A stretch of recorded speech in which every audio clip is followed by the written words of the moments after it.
Rooftop highlights, quick heads up. This one swings from funny to heavy, so stay with us. Quick warning, this is an R-rated experience. Sometimes it becomes X-rated. We'll keep it real without getting weird about it. If kids are around, this isn't the clip. So if the kids are in the room, I got an invitation for the kids too. Mom and Dad, it's time to leave because I might be offended. And hey, maybe Mommy and Daddy are fighting and the kids don't know. Now the turn. This story gets heavy, but it's worth it. A filmmaker who went from deep depression to setting a Guinness World Record by traveling every country on Earth in just 490 days. You end up roommates with receipts. That's the pivot. When the bedroom goes quiet, don't litigate it. Ask what's unsafe. That question is the whole pivot. What stopped him feeling safe and when? I started my day with a bald, handsome man. I ended my day with a bald, handsome woman. All right, lighter moment, but it's still about rebuilding. Hey, how was the last 22 hours of your life, pal? It was good. Yeah? You got a new routine. How did it go for you? I played pickleball for the first time. And fuck, man, that was definitely it. Oh. I was so inactive there for a while. That's the real start. Awkward, messy, and you still showed up. Most of y'all just bitch and complain because you got a little pain. This is tough love, but it's not cruelty. It's perspective. Even though it's a lot of pain. Oh, my arm hurts. Or, oh, I got a little hangnail. Energy flows where attention goes. Attention is fuel. Feed what helps, or you'll accidentally feed what sucks. Yes. And that's not... So you fucking point out something that sucks, guess what? You got a lot more of it. Got a lot more of it. So yesterday, a pilot got on, I think it was in Hawaii. This one sounds funny until you think about it. Safety signals are real. A pilot got on the plane with his co-pilot in Hawaii and was in the chair about to take off, got on the microphone and said, you know what, I'm not feeling it. No, I'm not feeling it. Something's not right with the plane. I'm not feeling it. I'm just not feeling with the whole situation's canceled the flight because the pilot wasn't feeling it. That's why you listen early. Sometimes the quiet warning is the best warning. I thought then you were going to say, and then when the next pilot got on, the fucking plane wouldn't take off because one of the motors blew or something. No. Yes, good point. Can you imagine who the fuck was in air traffic control? And thinking, what the fuck are you talking about, man? Yeah, his boss. What do you mean you're not feeling it? What the fuck is that? I love the tech. I just want a human in the room when the news lands. AI models are now detecting dementia and cancer with superhuman accuracy. I hear superhuman accuracy and everyone cheers, which is fair. I just don't clap immediately. Same. Earlier detection is a win. I just want humans in the room when the news lands. Exactly. Use the machine. Don't let the machine be the moment that changes someone's life alone. This part hits. Kids growing up with constant measurement is a new world. My grandchildren. So they're gonna be raised in a very different way with this biometric data. Like they're gonna constantly know things about themselves that we could never have even imagined. They'll know more earlier. We've got to teach them they're more than numbers. If you're 20, you're gonna die by 30 or 40. Hey, you're 20 and you're gonna live to be 33. That's what I mean. You're gonna have fucking chaos. If I was given, do you want to push a button and know how long ago? No, I want to keep living my life to the fullest until one day it goes away. This isn't about Samsung. It's about capability. We can spot cognitive decline early now, and that changes life fast. Yeah, tech moved quicker than the conversation. People aren't ready for that kind of information, even if it's just a signal. But here's the win. Earlier notice can mean earlier help, and earlier help can mean more good years together. So Samsung, they're launching their watches with dementia measuring. Don't get stuck on the brand. The real question is what we do with the capability. Isn't that what fucking dementia is? It's just the fucking brain falling apart. Because what's happening is our fucking health is getting so poor that our insulin sensitivity is fucking getting so weak that we're not sucking nutrients up into the brain well enough for the fucking brain to operate the way it needs to so it can serve us properly. But now it starts to make a lot of fucking sense because our dementia it's growing at a massive speed as our food gets worse and worse. This is the gut punch line. It's simple and it's everything. I don't want the toys. I just want to hunt from my dad. If you've ever woken up tired of your own life, not lazy, not broken, just empty, you're not alone. He fell into severe depression. No schedule, no set, no identity, just a lot of quiet time with his own thoughts. Over 498 days, he crossed 195 countries, took 230 flights, and kept going through sickness, buses, detentions, and exhaustion. In every country, Frank seeds have grown my own tobacco, and it is far less addicting than regulated tobacco. I feel like mentally I'd have to remove it every single day, one by one, until I could actually get out of bed. And up until then, I just look at the ceiling and just count. 1, 2, 3. It was like that every single day for years on end. I guess a word that I think is really important to happiness is narrative. Your story shapes your choices. If you shift the story, the direction changes. If I'm interested, I'm fucking happy with it. We don't know what we don't know. I think that joy is a longer, more sustainable form of happiness. Yeah. We're programmed to finish school, go to college, get married, fucking buy a house, have a kid, and then all of a sudden, what the fuck happened to my life? I'm 45. When you're in a state of depression, you trick yourself into believing you never will. And that's the poison of the experience. And that's why a lot of people choose to end it altogether. This is a dimension of conversation that needs to be had more. One of the sayings that I have for myself is stop the bleeding. What does that mean? It's like I fucked myself up. I poked myself in the neck with a knife and I'm bleeding out. In that case, what do? You take the fucking knife and stab the other side of your neck, finish the job? Just because you eat one cupcake doesn't mean you eat another one. One slip doesn't need a sequel. Stop the pattern early and keep going. You're gonna fuck up, it's okay. Now we're saying, create a saying that you can remind yourself, stop this pattern. Because most of you, that's why you end up falling off your resolution and do the same dumb shit next year, because you can't stop the bleeding. And then your resolution bleeds to death, and you fucking wait till next year to deal with it again. Just run faster than anyone else around you when that bear is coming for your ass. Men think they've been blindsided whenever the woman leaves. All the time I hear that. And the woman's going, are you out of your mind? I've been saying the same shit for 3 years. And no, I fucking need this. Point blank. Yeah. I mean, that passive aggressive energy that starts so small. When I feel that, I'm like, okay, man, this is a really difficult world for me to live in. Yeah, I want to have a fit wife, or I want to have an attractive wife, and they're just sitting fat on the couch crushing burgers. And you're like, dude, you got to go look at yourself first before you want you want to go and have a fit, attractive wife. Let's just tease that topic for a quick second, Brianna, because there's guys starting on January right now that the resolutions are, I want to get rid of my fat gut so my wife will have sex with me. It's an iceberg. You're looking at the fat, you're looking at they're in the gym or not in the gym or whatever. I know that it's underneath the wall. And we have to start to really think about all of these things. Sex is the barometer, right? So if you're already seeing a decline in your sexual activity in a way that you deem to be unreasonable compared to where it was or whatever, that should be your first warning sign. They're calling it the tallest, fastest, longest. 640 feet high, 155 miles an hour, and it uses a cliff drop. Track is 2.6 miles long. It's got 3 launches, so you don't get to breathe between them. I want you to treat your relationships as you would your own entrepreneurial business, right? If you had a business. Yeah. This is practical. Love needs clarity, too, not just feelings. Think of having a business partner or anything, right? You would be obsessed with clear roles, expectations, feedback loops, performance metrics, right? So your relationship is more important than your business. You can unlock the greatest achievements in your life if you're interested in it. It's actually as simple as that. The algorithm pats your head and you feel like a boss. It's just a post. Nobody can talk back. That's why it feels good. It's control. Leadership isn't control. Open the room, make it weekly, and build something people can feel. You ever notice how we've trained ourselves to lead from behind a screen? Think about that. Without letting anyone ever talk back. Because a room is where you can't hide behind a perfectly edited caption and 3 emojis that pretend you're okay. Because live is where the truth leaks out.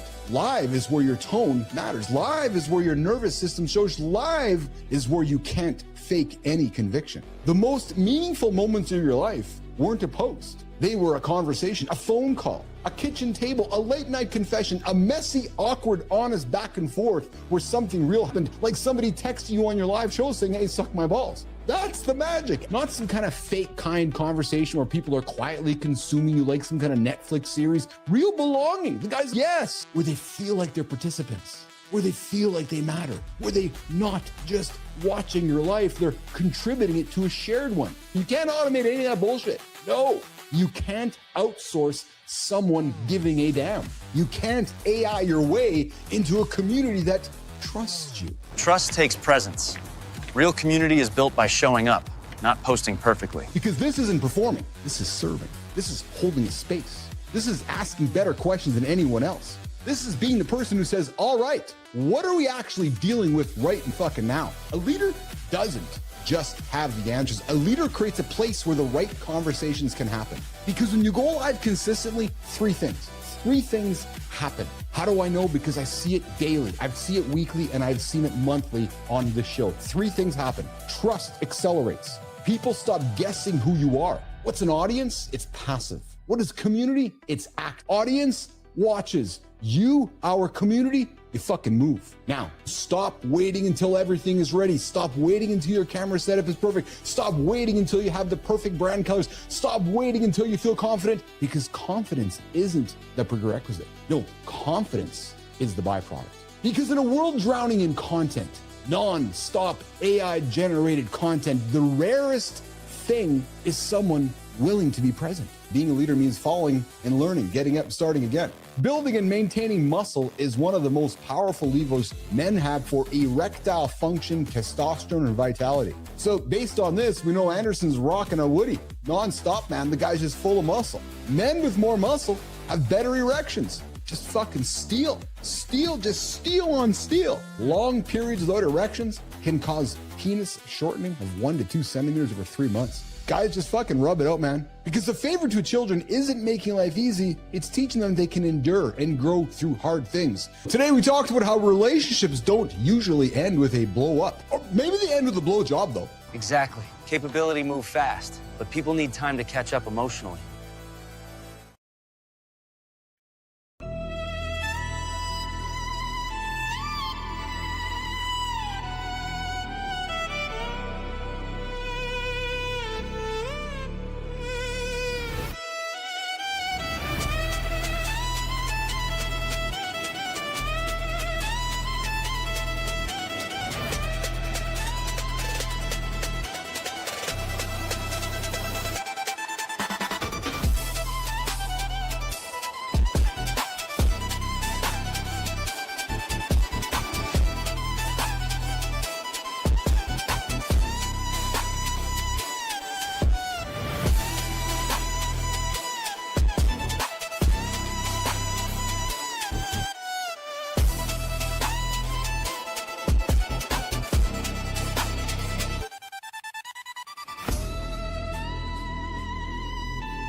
If January started strong but already made you look in the mirror and say, what the fuck? You didn't fail. You just ran out of structure. Coming up today, a simple reset to get your momentum back. No restart needed. Only on The Big Show. Welcome to Mornings in the Lab.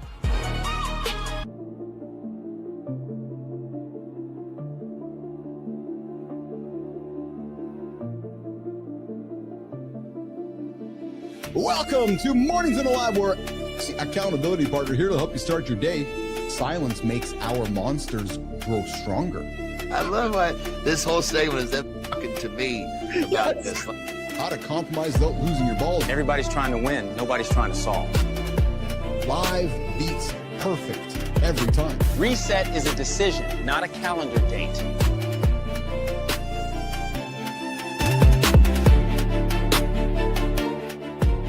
Don't chase details, chase the lesson.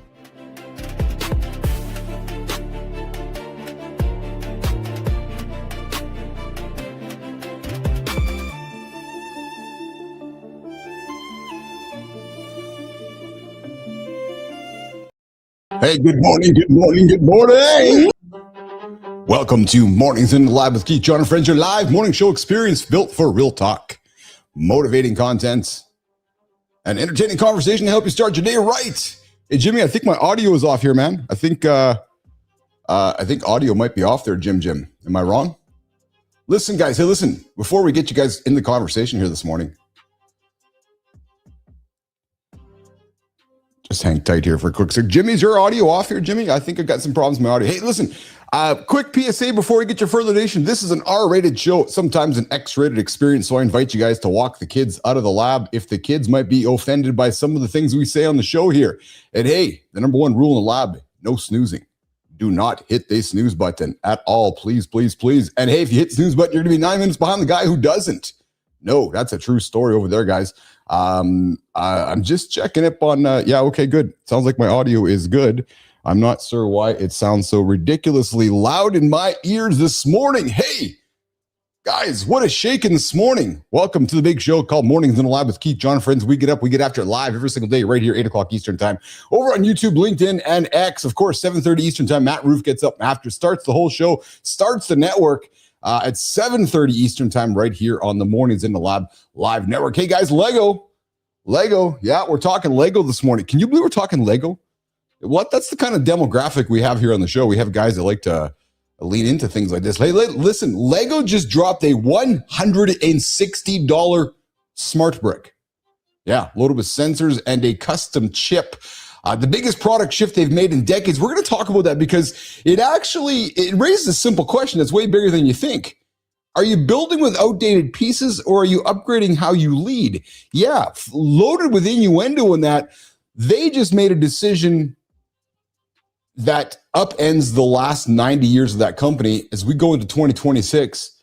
Are you still playing with outdated rules, outdated pieces, or are you upgrading how you lead? And yes, we treated the internet's most uncomfortable curiosities. You don't have to. The so-called taint zappers. Oh yeah, baby, we're talking taint on the show here today. If you don't know what taint is, well, I'd invite you to go Google it, ChatGPT it, or Gemini it. We're talking the taint zapper. It's gone from CES punchline to FDA-approved device. Yeah. Thanks, Melissa. Thanks, Jimmy. I thought maybe my audio was off there, guys. So thank you for bearing with my a little bit of uncomfortability here. Hey, we're also going to talk what's happening inside the world of AI as well, with large language models citing forums and social platforms more than encyclopedias. Yes, why Reddit dominates and why LinkedIn might hold more influence than most people realize. Center stage, we got a guy named Kyle B. Rosenart. Yeah, what's that? Rootsart. Yeah, a pharmacist who lost 50 pounds, ditched his meds. So think about this, guys. Pharmacist sells meds to you for a living, ditched them all, lost 50 pounds. Boom, boom. This is not a hype story, and it's not an attack on medicine. No. We're not here to attack medicine. We're here to have a grounded conversation about systems, identity, and what happens when the advice you give everyone else stops working on yourself. We're going to get to the deep dive, you guys. From there, we're going to go to the big topics of the day. Yeah, the big topics of the day. Well, I'm suspecting we're in the middle of that first week. We're in the middle of that first week of the year when much of us are like, oh man, I've been getting after it for a couple of days and I'm struggling to get to my third day. Well, let's talk about why motivation runs out and how we can put systems in place to get up and get after it and hit our big goals in 2026. And then we're going to shift some gears and have some fun discovering 12 mind-blowing gadgets. Hey, it's CES this week. I found some pretty crazy shit that actually exists. That we're like, really, you can buy that? Yeah, you can buy that. So we're going to have that conversation second hour as well. Morning focus. We're going to lock in today's morning focus, which is men do not need more motivation. You guys do not need any more motivation. What you need, I'm going to invite you to buy your own mirror. Hang out with a mirror. Just carry a mirror around your whole life and see what happens. Because progress doesn't start with hype, you guys. It starts with honesty. Yes, Community Corner. We're going to close it up with 3 ideas that sound good on posters, but quietly wreck real lives. So we're going to flip it around, follow your passion, and stay broke. And the point, and lose the war, and why being better isn't the answer. So guys, my invitation goes like this. Grab that coffee, settle in. Let's get going. Hey, is Jimmy, Melissa, is Jericho ready? Because it goes like this. The Morning Loop starts right now. Yesterday's live, we got paired with no safe words. My nervous system filed a complaint. Gladys said she wasn't watching, she was monitoring. I felt seen. That's the energy of January. But the lesson was real. Clear coding means making invisible rules explicit before resentment does it for you. We're doing that for life, not just relationships. If your plan is vague, you'll quit on Friday. So what's your rule for bad weeks? Not your dream week, your messy one. Get it in your head. Because we've got a play coming that doesn't need hype. It's small, scheduled, and it survives chaos. Nation, lock in. We're about to show you how to stop drifting. Let's get moving.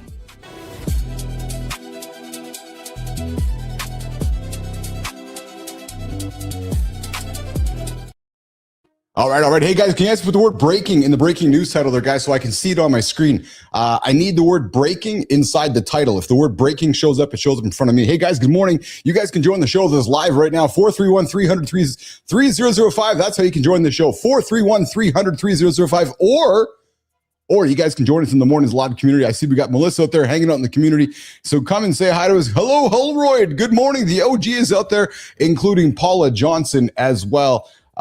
This morning in the mornings in the live community. We're going to open up the phone lines in the second hour. We like to do that in the second hour. 431-300-3005 will get you into the show. So guys, in the title, in the word title, I need the word breaking in the title so I can see what we're talking about here today, guys.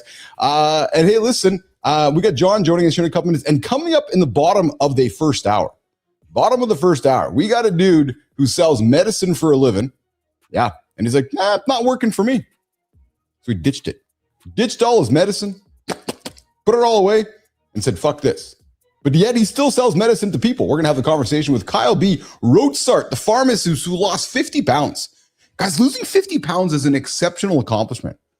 You know, so I know we've had people on the show lose 100, 150. You know, I've lost, I think, about 100 pounds in my life, my journey. But I'm telling you right now, to lose 100 pounds is unbelievable.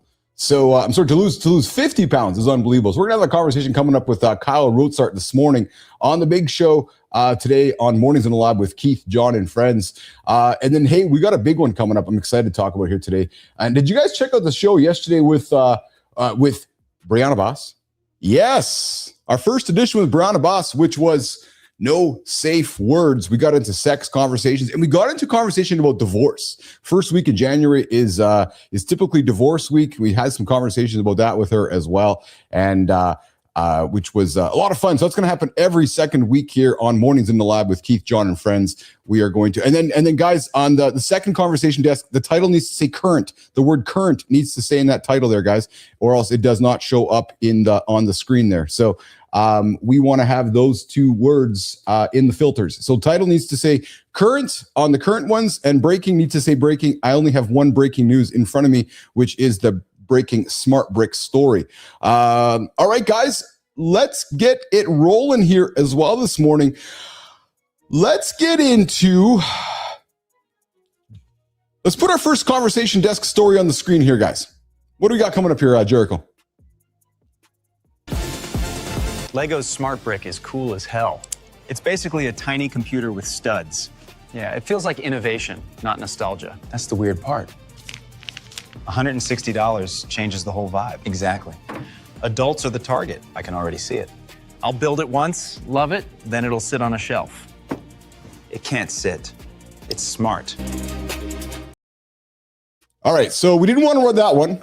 We wanted to run that one with Johnny here, guys. So feeling a little disorganized this morning. Hey, guys, let's get back to the throwback here. Let's get the BlackBerry one here, guys. Let's do the BlackBerry one here, guys. Let's run it, BlackBerry.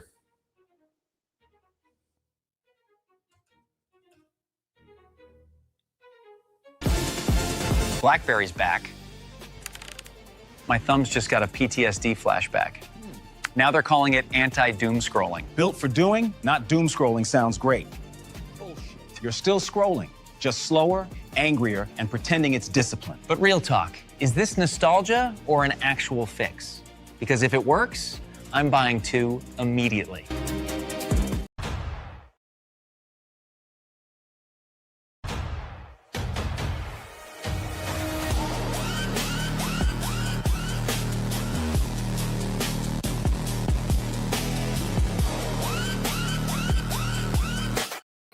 All right, got the big dog himself. What's going on, Anderson?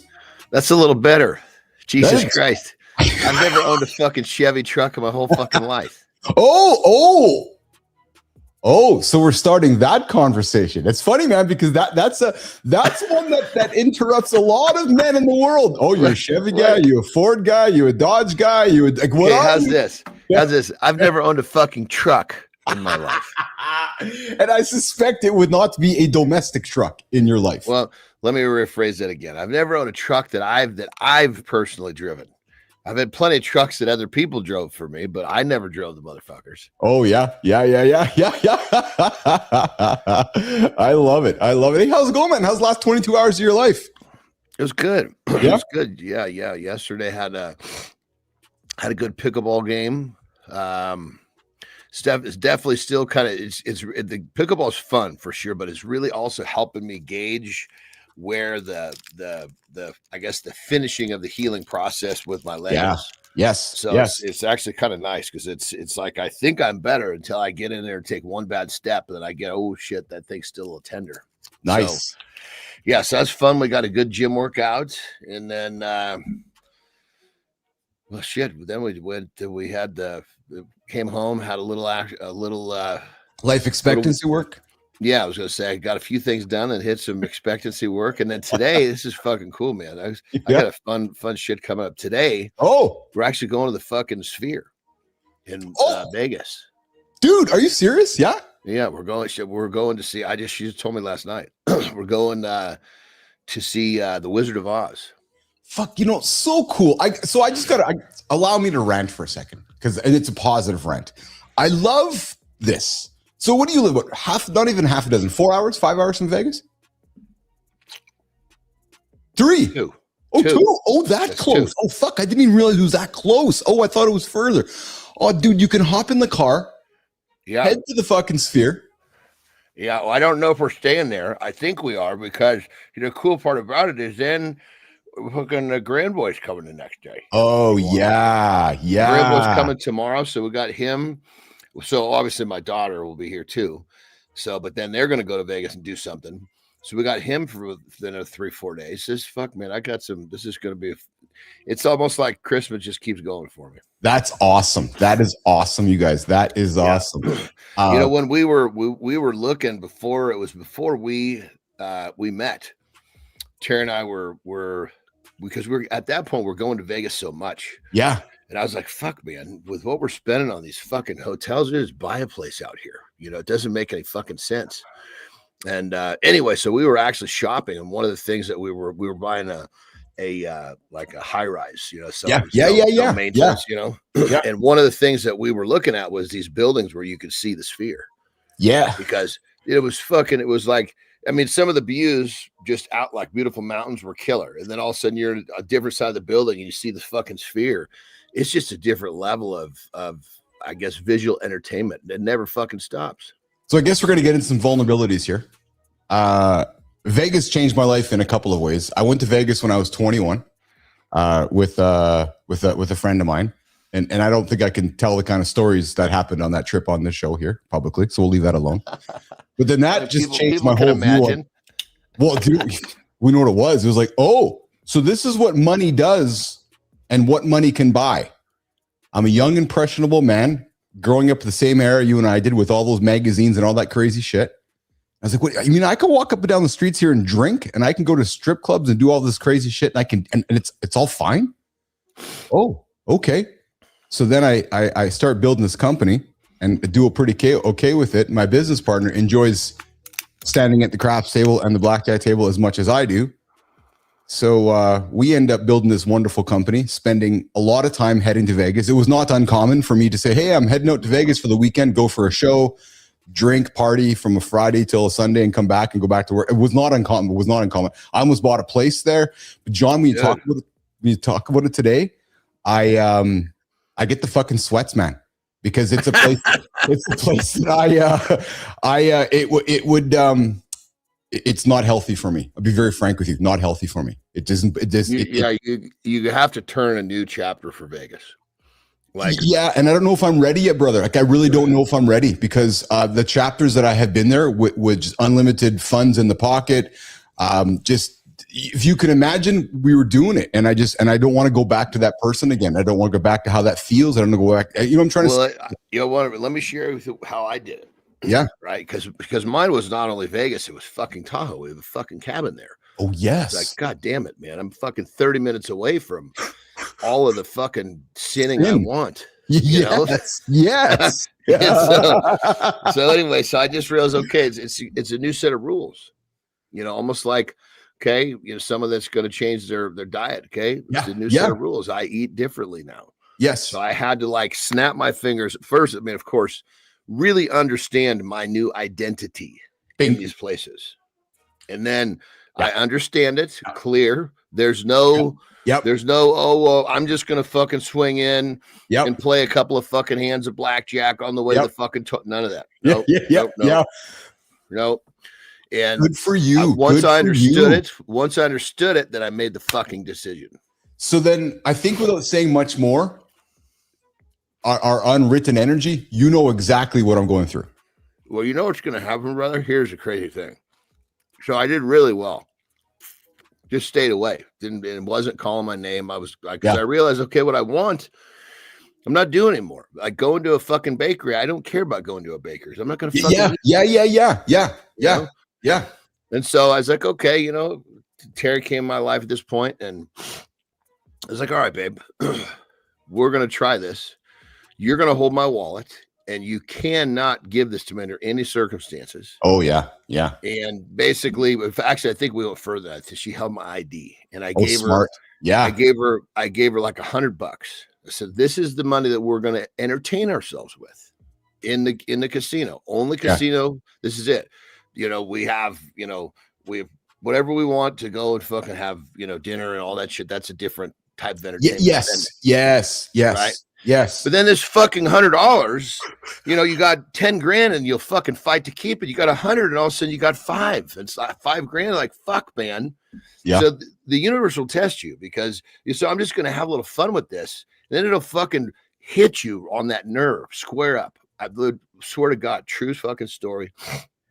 Waiting for some friends to have a fucking meal down in the casino. Yes. So I'm just fucking, I go up and I fucking hit a couple of fucking quarter slot machines. It dumps out like almost 2 grand after like 5 fucking pulls. I'm like, are you kidding me? Inviting you back into the world, eh? Well, and then it's like, okay, now you got, this is all from your fucking 100. Yes. What the fuck, man? Go have some. No, like, God damn it. How about I'm going to buy everybody dinner with this money? Yes. You have to really, because it's going to try to pull you back in. Oh, man. Oh, dude. It was not uncommon. I'd sit down there and sit down at a table and say, okay, I'll take a marker for 50 grand. And then and I hate to, it's just, I don't, I think I told you the story. We had an event there in Vegas a number of years back with a colleague. I told you the story, and we were, it was a big team event. It was 20 people or it was, and we were drinking espresso martinis. And he's like, yeah, I'll take the bill. So then we get the bill. He's like, no, I don't take the bill. It was 15 grand. He's like, no, I don't want the bill. You can have the bill, Billis. I'm like, fuck, man. So I had bought his company, so we split it between the two. But yeah, when you say Vegas, Johnny, I'm like, okay, there'll be a time and a place for me to go there again. I know there will be. But it certainly was a situation that you can relate to this. We talk about it on the show. As I moved my journey from Vegas, I went from those addictions and those dopamine highs of chasing Vegas to climbing mountains. And that's what I did, right? I went and climbed mountains and just changed my whole point of view. So there'll be a time and a place to go back and engage. And I'm really excited. My motivation to truthfully now is the Sphere, because I want to go there as well. So at the fact that you're heading there, I'm pretty envious of that, man. That's pretty fucking cool. Really cool. Yeah. Speaking of Vegas, CES is happening this week, and What is that? the Consumer Electronics Show. So it happens every single year in Vegas. It's where all the big companies unveil all their electronics and all their future stuff coming out. And yesterday, a company you and I grew up with. I'm curious to know if you had any, and I'm curious to know if Holroyd had them or Sullivan had them. Lego recently unveiled a smart brick. Jericho, let's run this. Lego's Smart Brick is cool as hell. It's basically a tiny computer with studs. Yeah, it feels like innovation, not nostalgia. That's the weird part. $160 changes the whole vibe. Exactly. Adults are the target. I can already see it. I'll build it once, love it, then it'll sit on a shelf. It can't sit. It's smart. It's pretty cool, man. So What the fuck do you do with it? Well, so it basically it brings the bricks to life. So it'll have sensors in it. It can light up. It can talk to another brick. You can make so, for example, you could build like a John Anderson character with the bricks, and the John Anderson character walk to the truck, get into the truck. Real quick, this is one of those moments, just so the whole production crew realizes, because you understand what it was, you didn't explain enough. Because I'm looking at going, is it a fucking paperweight? Oh, sorry. Yeah. So it's a Lego brick. It's a Lego brick that is smart. What is the definition of a smart Lego brick? So it'll allow us to do things. So in other words, it will allow us to connect. It'll make, so right now, as you know, when we build Lego, they're just dumb. They don't do anything, right? They're just empty bricks. Well, these bricks now will have lights in them, sounds in them, microphones in them, cameras in them, sensors in them. So you can build, like they're launching with their Star Wars set. So you can light the Star Wars X fighters up. They can actually do some really cool things. So it's bringing the devices to life. Pretty cool. So it basically can turn lights on? No, so it'll make your characters walk. It'll make fuck it. So it's like, okay, so we're talking about, this is like all sorts of crazy shit. It's actually got a computer chip in it. It's actually not just a few little gimmicky things like, oh, this is cool. It's actually got a computer chip inside of the brick itself, so it can do things, right? But what I find fascinating about it, and to me, the message is this. So John, Lego's a 90-year-old company. Let's call it almost 100 years. Wow. Massive bet on the future, because this is not cheap. So, if you're a Lego person, like talk about the redesigning of your fucking business plan. Holy shit. That's exactly it. I'm glad you said that. And to me, that takes pure leadership to sit back and go, okay, I see what the future looks like. We're going to make a bet on this, a big gamble on this. And they didn't abandon the dumb bricks, though, did they? No, they did not. No. But you can certainly see the migration towards where they're going to move with this, and I think it's pretty cool. It's just a good example of innovation, bringing the things that you and I grew up with to life, which I think is pretty neat. Speaking of pretty neat, before we get to the Taint Zapper, I found this is what's awesome, man. When we do the show together, you talk about things. You're going to the Sphere. Let's bring this time lapse up. Check this out. So this was when they were building it. Have you seen this before? That's the time lapse.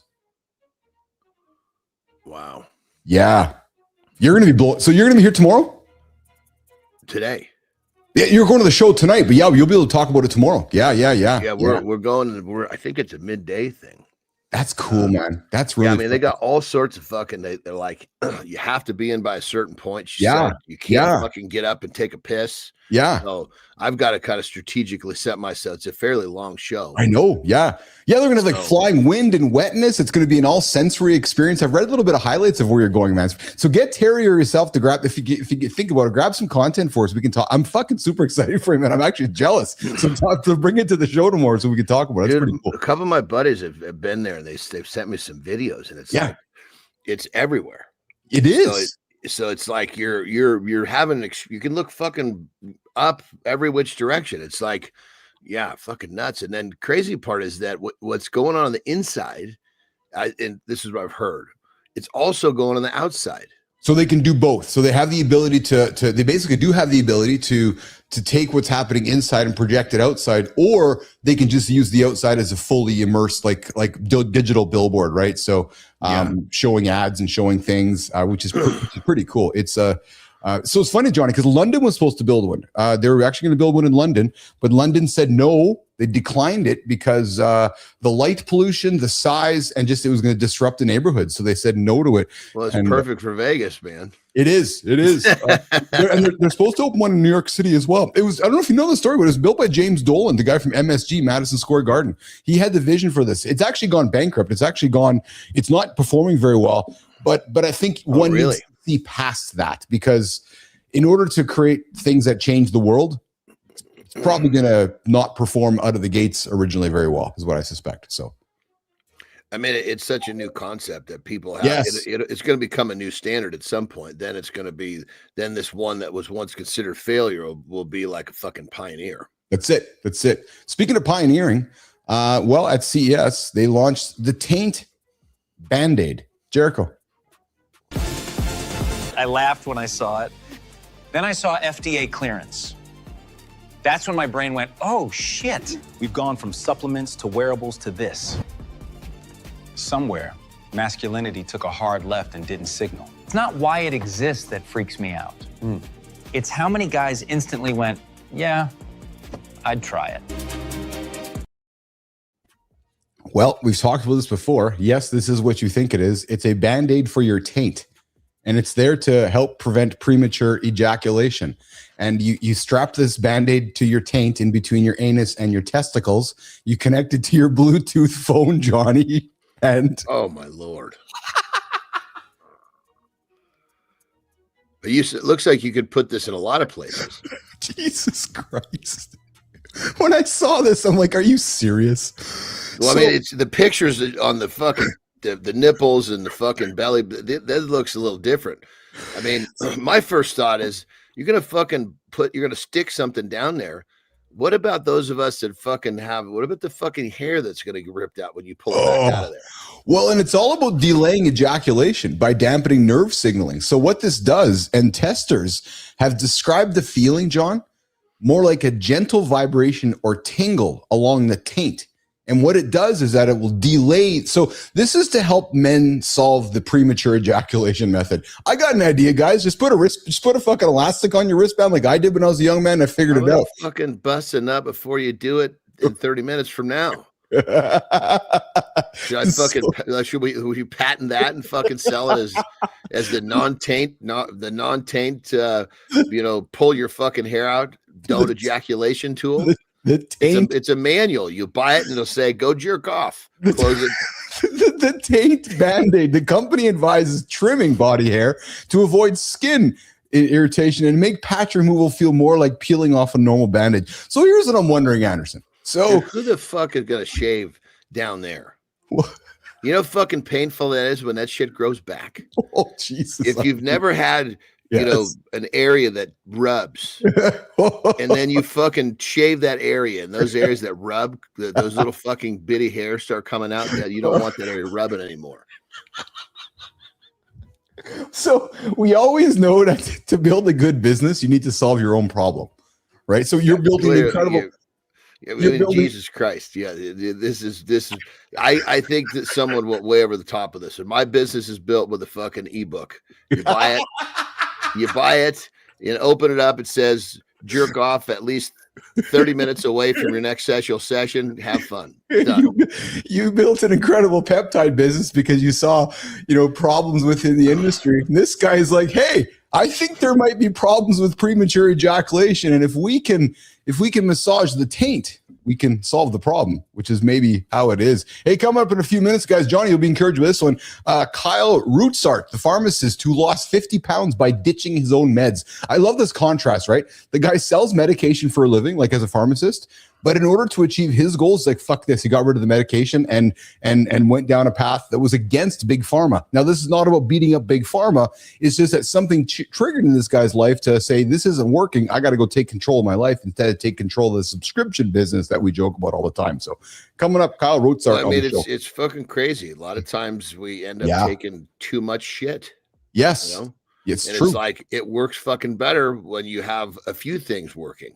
Yeah, so encouraged to have Kyle here in the show in a couple minutes. Kyle, I see you there in the green room, brother. We'll bring you up here in a few minutes. Hey, Johnny, so yesterday, another announcement was made at CES. BlackBerry is back. Jericho, let's drop this one, man. BlackBerry's back. My thumb's just got a PTSD flashback. Now they're calling it anti. BlackBerry's back. My thumbs just got a PTSD flashback.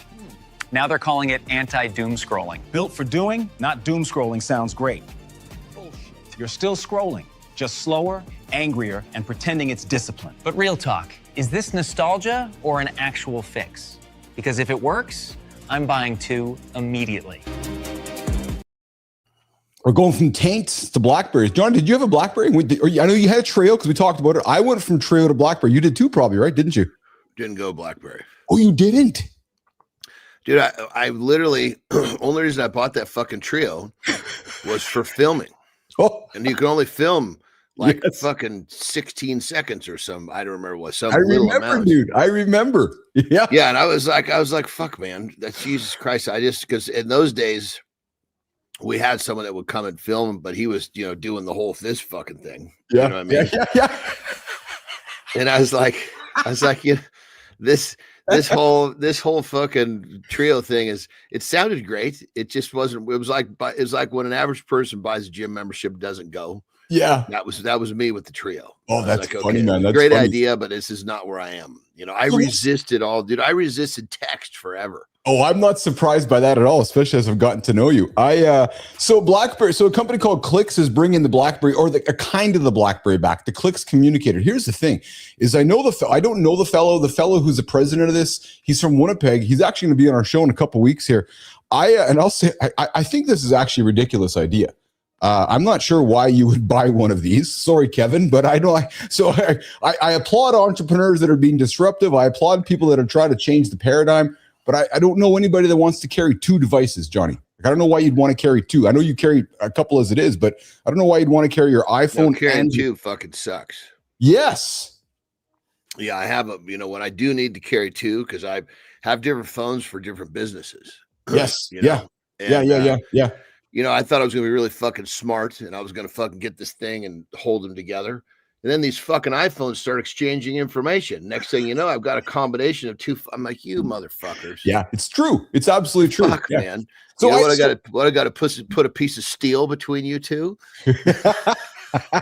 Coming up, we got Kyle Roadside. The guy ditched his medicine for his own solutions. Coming up in a few minutes, going to join myself and John. Real quick, the BlackBerry, was the idea so that you didn't have a screen to scroll on? Is that what was going on? So they're launching this new one, John. It's called the Clicks Communicator. It's essentially, so it's not a BlackBerry, but it's so there's a faction of people that really love the physical keyboard, right? And maybe there's a big enough business to build around that. So they've built this communicator. All it is going to do is like email and messaging. So no apps, no other distractions. It's like pulling out the old school phone. Pretty much. But just to communicate, like literally just to use your fingers to send text messages, emails. So I don't know. For me, I wouldn't carry 2 for that. I agree. I maybe make one on the other side, or maybe make a button to kill all the media. Yeah, but carrying 2, that I don't think that concept is going to fucking help.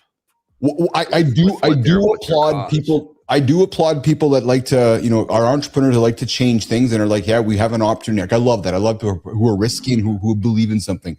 Myself, I wouldn't be using 2 devices. Petro says, I know.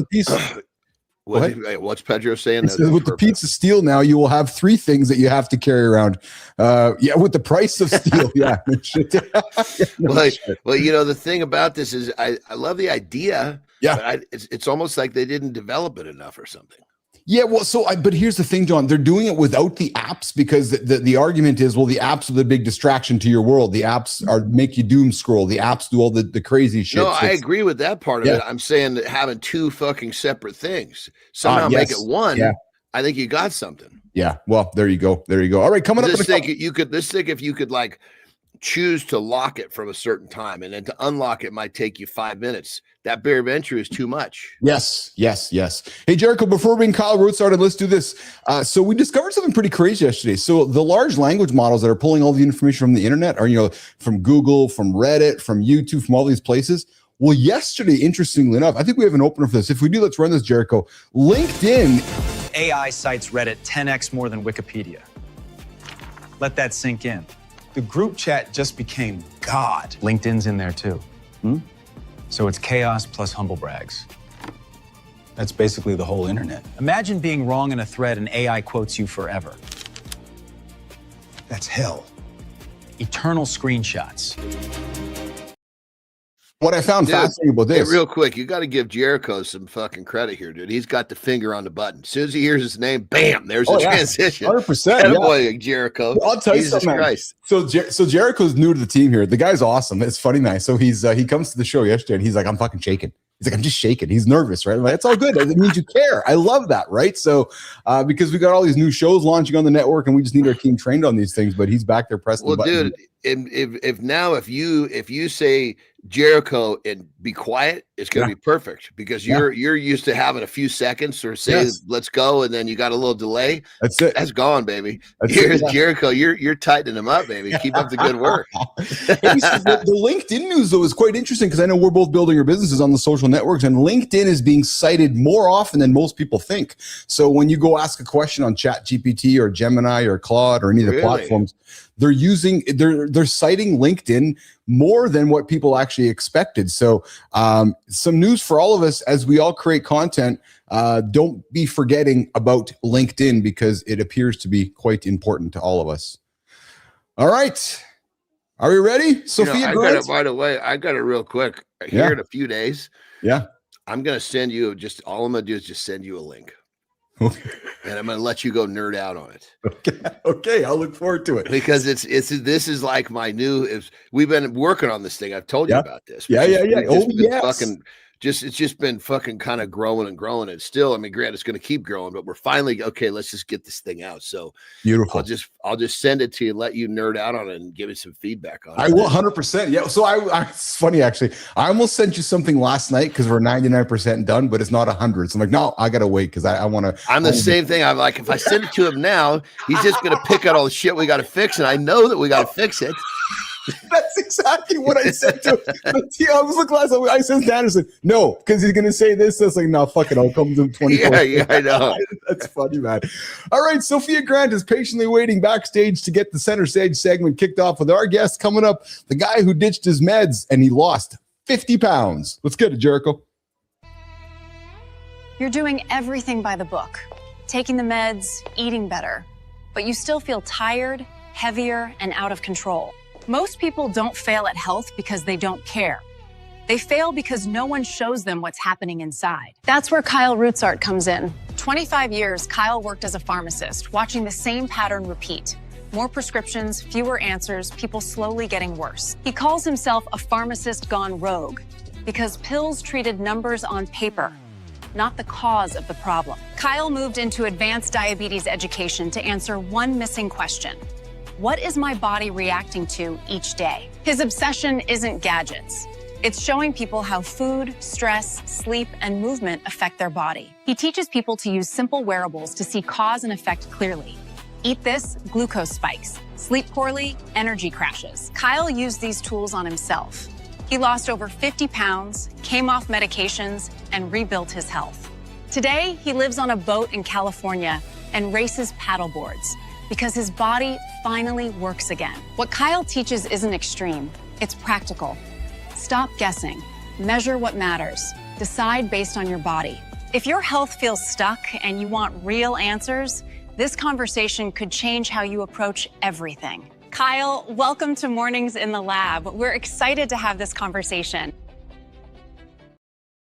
Was from his boat somewhere docked in the middle of California's wonderful ocean out there in the West Coast. Let's bring him up, Jericho. Kyle Rootsart joining myself and John Anderson on Mornings in the Lab with Keith, John, and friends. What's going on, Kyle? I'm doing great. I'm not on a boat, but I wouldn't mind just kind of like getting you guys freaked out and just kind of like moving from side to side. Whoa. I've lived on a boat before, but not now. I don't. Hey, so before we get into it, I don't know if you heard the first part of the conversation. Because you're a pharmacist, you might know something. So at CES, they launched the Taint Zapper yesterday. Where is this? At CES, they launched the Taint Zapper. So I didn't know what CES was either, brother. He's an electronic What nerd. is CES? So Thank you. The Consumer Electronics Show in Vegas yesterday, where all the big manufacturers launch all their fun gadgets for the future. Well, a company launched their Taint Zapper that I suspect might be coming through your pharmacy in the future, my friend. So when men come in looking because they can't, or because they have the premature ejaculation trouble, it's like, hey, Rootsar, can I get that Taint Zapper? Yeah, you got to just strap it in between the taint there. It's a Bluetooth connected Band-Aid that sits between the anus and between the penis. In the taint. The taint. Wow. Well, see, here's the thing, brother. I got this really, really good idea to try to take over that market, and I want you to be the tester, okay? And that doesn't. It sounds weird, so just hear me out. I'm not asking you to do anything You have crazy. to find here. somebody with a big taint.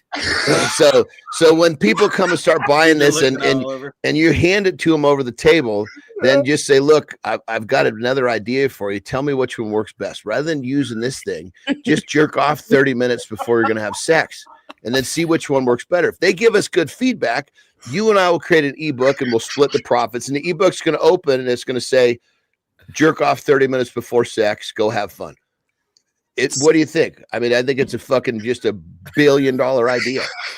And I'll split it with you. I just need you to test it with some of your people. Rootsar's like, what the hell did I get myself into? We're talking about taint zapping, this is not the time to think about taint zapping.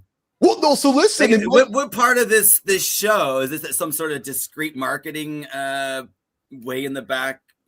Well, no, but this is a show where we promote life expectancy work. We promote, you got to tell them what life expectancy work is. I will. Okay. We promote life expectancy work. We know science tells us, Rootsart, that if we have more sex with ourselves or with our wives, we live longer. So we are big proponents of life expectancy work on this show, Kyle. Like massive proponents. True story. I'm with you there. Yeah. And guess what? I kind of am too. Yo. And the reason, do you want to know? Of course we want to know. Do you want to know what taint zapping would look like using a sensor? Using like this ring thing, right? Well, that's what it is. It's got a sensor on the bottom of the taint zapper, and apparently, what does it do to you? Not your parts, just what does it do to you? Like, so apparently it helps prevent premature ejaculation by massaging the nerves around the taint area. See, that's why if you go jerk off, it works better than the expensive piece of equipment you just came to purchase. So I'm telling you, brother, you be the guy that runs the fucking test. You say, look, here's option 1, here's option 2. Let me know what works better. Report. We just need 100 answers, and then we'll move forward. John Petro is saying Kyle's ready to bolt. Kyle's like, I got invited to the show, and for the first 7 minutes, we've been talking about facts. We've been talking about taint. Well, Kyle, you said a minute ago, is there something in the back is there some promotion in the back? And you know what? All we're trying to promote here is what the fuck are these? What are these crazy fuckers going to say next? I love it. Yes. Wait. I need some clarification. Okay. Is it zapping? Because the way you described it was more of like a tickle. And I don't know. You're going to have to ask him. I can't answer these questions for you, brother. This is not my deal. Tickle. Hey. Oh, Kyle, I love the fact. Whatever it takes. No, but okay, so I've always wondered, like, what does sex look like, since you guys are into lifespan or longevity? Yes. What does sex look like using these sensors? Right? See, this is a CGM. This is a continuous glucose monitor, and here is one of those, the Aura Ring. Yes. Right. So now I can see, even if you wanted to hide it, I could still see at 2:00 in the morning. All of a sudden, your heart rate went up, your body temperature went up, your respiratory rate went up. And then after that, there was this huge drop where you became way more relaxed. And we know that through a metric called heart rate variability. So we could go. You can also figure out that. Well, you can also figure out that by the mess that ends up on your stomach. If you wake up with a mess on your stomach, you figured out the fucking thing too. That is true. So I mean, if you have somebody else with you, their ring might show the same result. But Kyle, well, then maybe then you don't have a mess on your stomach. You got a mess on you. But either way, if you wake up to a mess, you don't need this goofy fucking electronic shit. oh my God. Right. You still wake up with a lower heart rate and a higher heart rate variability. You're still relaxed and ready for the day. Yeah, You Kyle, you may have a stiff sock, but you're ready to go. You're ready to go for a walk and get the day going. Kyle, John's sensor is it's wet. I feel it's wet. That means it's done. The fact that, well, if he needs a sensor to know that it's done, he's got other issues. Well, that just see that right there. I don't have those overly sensitive nerves, so I don't need the fucking zapper. If I can't tell it's wet, then I'm clearly not doing a fucking ejaculate too early. You don't need the zapper, but maybe you need version 2, which is the tickler. Dude, what is it? The tickler. See, this is for you. This is for you and a little guy to figure out. I'm trying to fucking create. I'm trying to create an ebook to solve this whole problem. If you'll get on board. Okay. Oh my God. And it's the best part about it. It's going to be the most simple instructions. Yeah. Go juke off 30 minutes before. Boom, done. We just saved all these poor bastards that feel so terrible about getting a nut too quick and the chick going, "Are you done?" And he's thinking, "Fuck, I should have read the book." Hanging out with Keith and John, I did not expect we'd be talking about taint and ejaculation for the first 12 minutes of a conversation with Kyle, but I think Ric Flair, I am a huge Ric Flair fan. I think Ric Flair would make it all kind of sound like this, Jericho. With a golden spoon, I inherited the ability, I inherited the money, I inherited the God-given best looks in the world today. And with this, I dress myself in cashmere. I dress myself in $100 pleated slacks. I dress myself in alligator shoes. I wear a $15,000 Rolex. I got Mercedes-Benz, Rolls-Royce, the biggest house on the biggest deal. Yeah, we don't care. I got Mercedes-Benz, Rolls-Royce, the biggest house. Dude, I love it because Snoop Dogg actually came out and said Ric Flair was like a fucking inspiration to all of us. He's and that's 100%. And that right there was him actually fucking rapping. I've never seen that before. That was actually pretty fucking good. Dude. Ric Flair, I think, might be one of the. I want Ric Flair on this show. He might be one of my greatest. I think he might be the case because Johnny, he is unequivocally himself. Like there's no other person than Ric Flair. Kyle Roadstar, did you go up watching Ric Flair too? No, I've never seen him before either. I love it. So, Roadstar, you joined us from California. Listen, I love what struck me is you found yourself as a pharmacist prescribing all the things that were killing you. And you said to yourself, all right, I got to lose some weight. You lost 50 pounds. You figured out some new ways of doing that. Let's get into that story, Kyle. Losing all that weight. I want to know what you stopped taking. Yeah. Oh. Actually, I don't know how that came in there because I wasn't taking any meds. I was 50 pounds heavier. This was back in 2013. So 2013, I kind of got in a different direction. Yeah. Trying to solve a problem of patient education. Here's these patients coming to the pharmacy counter. I'm giving them the diagnosis of diabetes, handing them a glucose monitor and some metformin. And she's asking me, what do I do? What do I eat? What's a carbohydrate? Now, as a pharmacist, carbohydrates is dextrose 50%, and you hang it from a bag, and the parenteral nutrition, the science behind. Like, you don't just study in pharmacy school about eating real food. You talk about this parenteral nutrition, and that's a big question to answer. Like, what is a carb? Fuck, it's everywhere. She's crying, going, "What do I do?" And I'm going, "Well, you know what? I really don't know." And that's a shitty answer. Yeah, I cannot stand saying I don't know. How about I don't know? I'm going to get back to you. Yeah, that's when I realized the disconnect. Like, these patients are getting any education, and Yep. I don't know shit about nutrition. What do I know? Right? I'm a pharmacist. I've taken nutrition in school, but did it help me with anything like real life. So in essence, what How do you I stopped cook? taking was the food that was fucking you up. Yeah. Yeah, I started taking what I was suggesting. I started living what I was recommending as a diabetes educator. So I started getting involved in diabetes and start going, whoa, these people need the education. I started a support group. I did diabetes training, and I started walking the talk. Like, if I'm going to suggest low carbohydrate and sticking yourself several times around a meal, I better be willing to do it myself. And if you've ever done finger sticks, it hurts.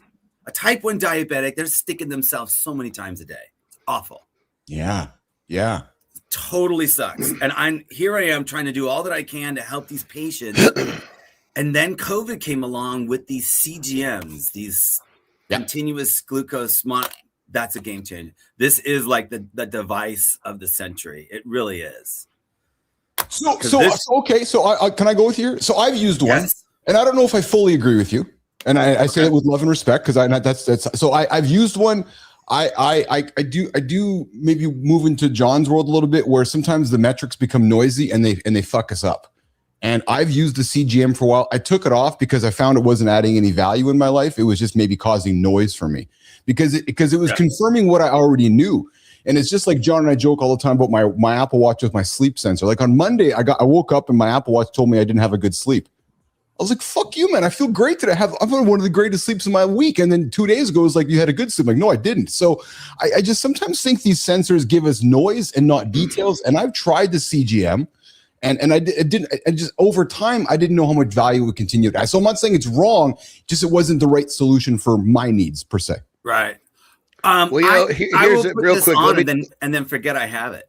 Well, let me just step in real quick. So part of what I do, brothers, I mentor, with diet is a huge part of that, because no matter what someone's problems is, diet's almost always connected. And I work with a lot of type 2ers that I've got just completely fucking reversed it. But type 1ers, that you're not reversing that. That's just something that they're born with. But I've gotten these type 1ers to the point where their doctors are going, you've never taken this little amount of insulin. How are you doing this?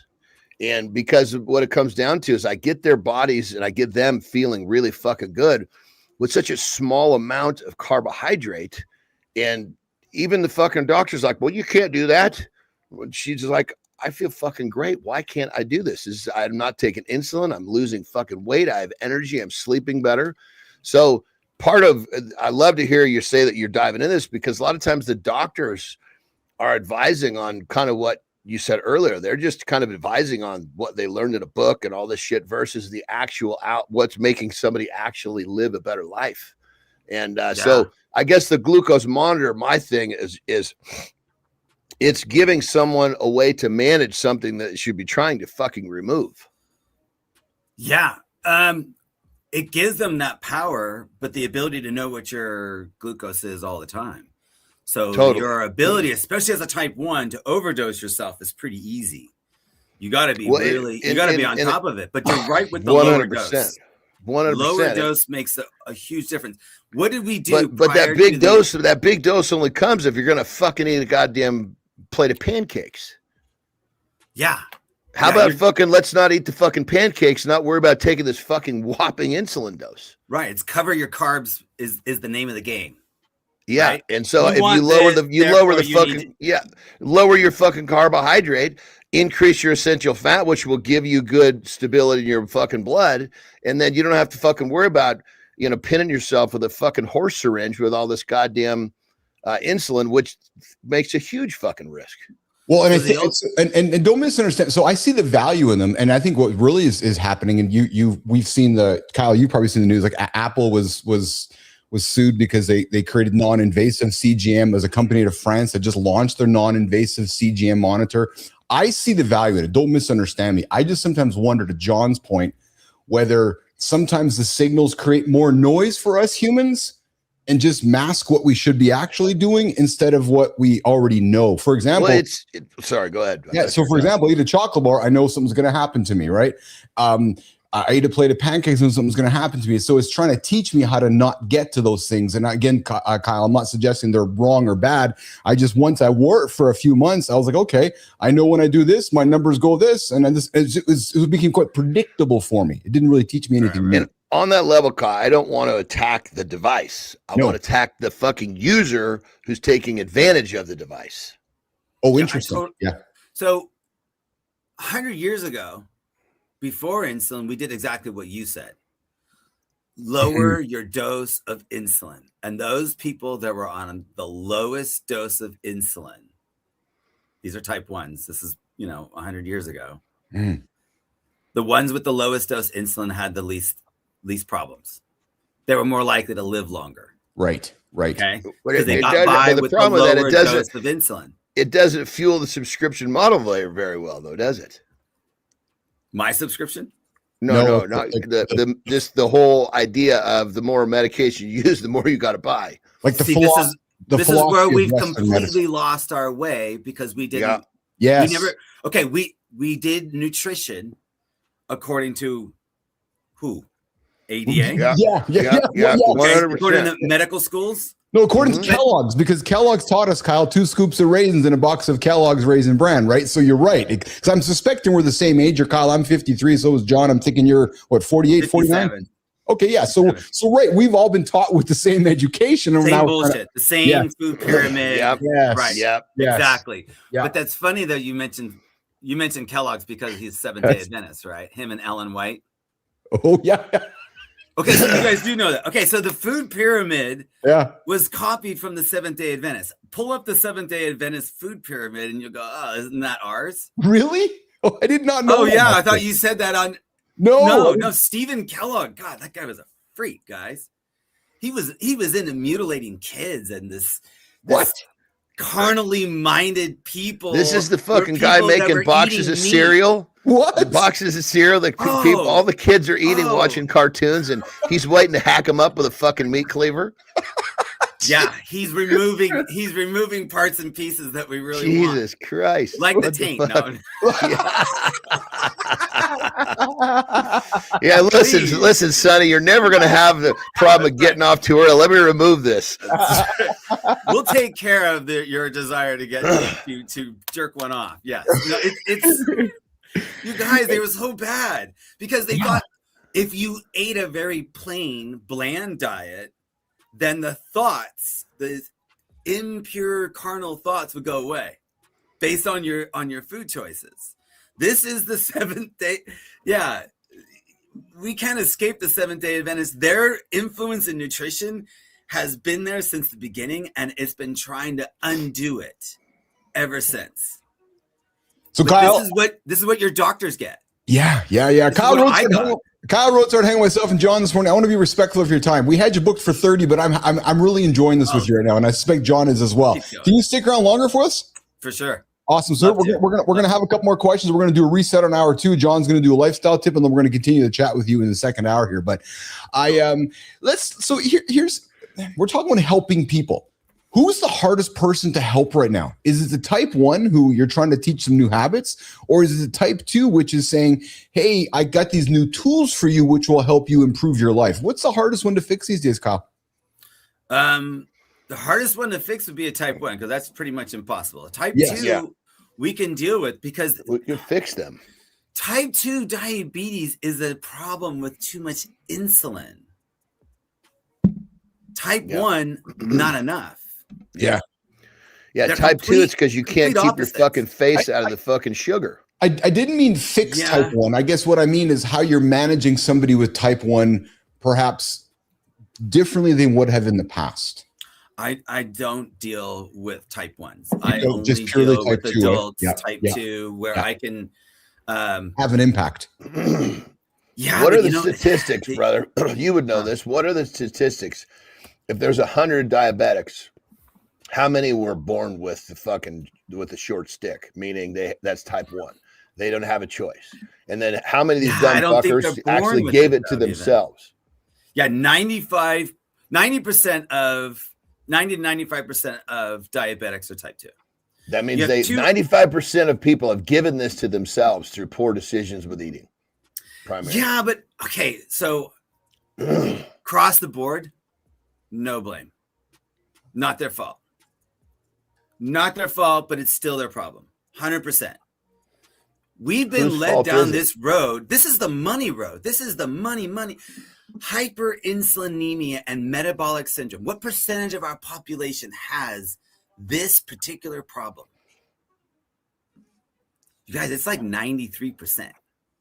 Yeah. They have an increase in their insulin. Okay. So mind blown. Okay. Insulin. Kyle keeps mentioning insulin. Well, you know what? It's the one thing that's linking everything together. Chronic disease, I'm saying, is metabolic syndrome. I agree. Yeah. Yes. And what does that look like on a lab slip? What does it look like? We talk about, your doctor will say, oh, you have insulin resistance. You have insulin resistance syndrome. You have metabolic syndrome. You have all these big words that he has no idea what it really means. Your doctor does not know that type 2 diabetes is a hyperinsulinemia problem. If you had thyroid problems, you have hyper or hypo. It's either you have a high thyroid or a low thyroid. Yes. Right? Okay. So metabolic syndrome, 93% of our, metabolic syndrome, 93% of our population. What percentage of our population is pre-diabetic, diabetic? By 2050, it's supposed to be half. Cardiovascular disease, cancer, all these, they're related. Why is there a bump in cancer? Certain types of cancer, colorectal, breast cancer. What's the correlation? What is the correlation with all these disease and the hormone insulin that we never talk about? Your doctor, if you started talking about insulin, his eyes would gloss over. Well, yeah, real quick, brother. So obviously, like in the performance world, right? Everybody knows that insulin, and I'm curious from the standpoint of medical world, insulin is the most fucking powerful hormone, period. End of story. Anabolic, isn't it? Nothing. I mean, it'll fucking kill you. It's so goddamn powerful. Oh, I didn't know. Sure. This is fascinating to me, John. To hear you say that. Oh, God damn it. I mean, I get these younger guys coming like, oh man, I want to do this. So I said, no, dude, what the you are fucking really fucking mixed up on what you've heard about this. Keith, John, and Kyle hanging out this morning at Morning to Lab with Keith, John, and friends. Hey, I wonder if you ended up in China, in one of their fat prisons. This might help with the solution, Kyle and John. Check this out. I found a little clip here. Boys, put it up on screen here. There's a prison in China where participants pay about $1,000 USD for a 28. No, that's not the video, guys. There's a video here that I gave you guys to run this one. We have a clip there, guys. So let's drop this one. There's a clip from the original, guys. We need to get to the original.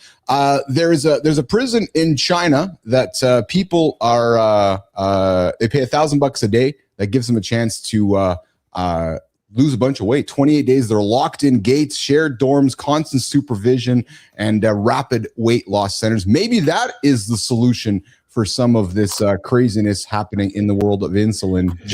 Paying to go to prison. Yeah, paying to go to prison. I mean, we kind of have those here. What do we call those here? We call them fat farms. Yeah, well, yeah, exactly. All right, let's do it. Lifestyle tip with John Anderson coming up in Reset Hour 2. We're going to continue with Kyle Rootsart this morning on Mornings in the Lab with Keith, John, and friends. Let's do it.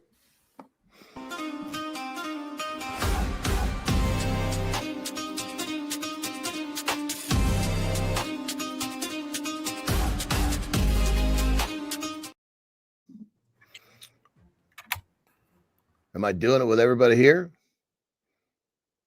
There we go. All right. This would be day 3 of all of you on your quest with your New Year's resolution. And I'm hoping it's going well.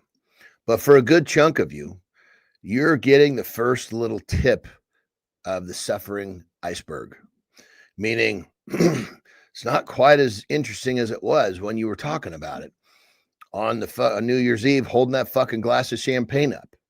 Now you're 3 days deep into doing shit you don't want to do, and you're starting to realize, Jesus Christ, this sucks. Okay. If you're here, listen up. If you're not, you'll be here in the next few days. So listen up as well. you are not going to continue a process of suffering for any length of time. So scale back on whatever it is you're doing. A general scale back, I'll call it 50%. Do half of what you've been doing. Don't stop. That's the key. Most of you are thinking, oh, I'm suffering today, I'll just take the day off. Well, guess what? You're going to fucking take the day off again tomorrow. Don't do it. Scale it back. Find that level of staying in this groove that you can manage without suffering.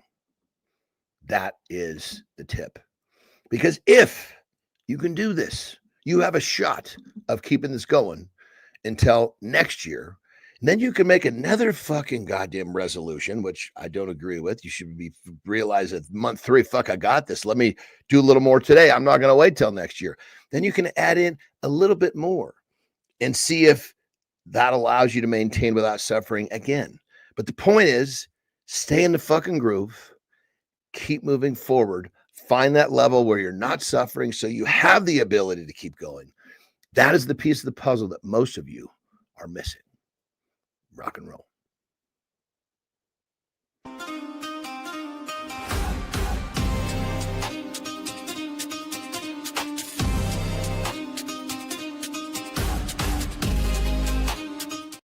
Welcome back. Hour 2, guys. Getting after here. Mornings Live with Keith, John, and friends. We go live every single day right here on YouTube, LinkedIn, and X. 8 o'clock Eastern time. The reason to get up and reach those most audacious goals. We're hanging out with Kyle Roadsart today on the show. We're talking insulin. We're talking diabetes too. We're talking CGM. We're talking monitors. We're talking taint.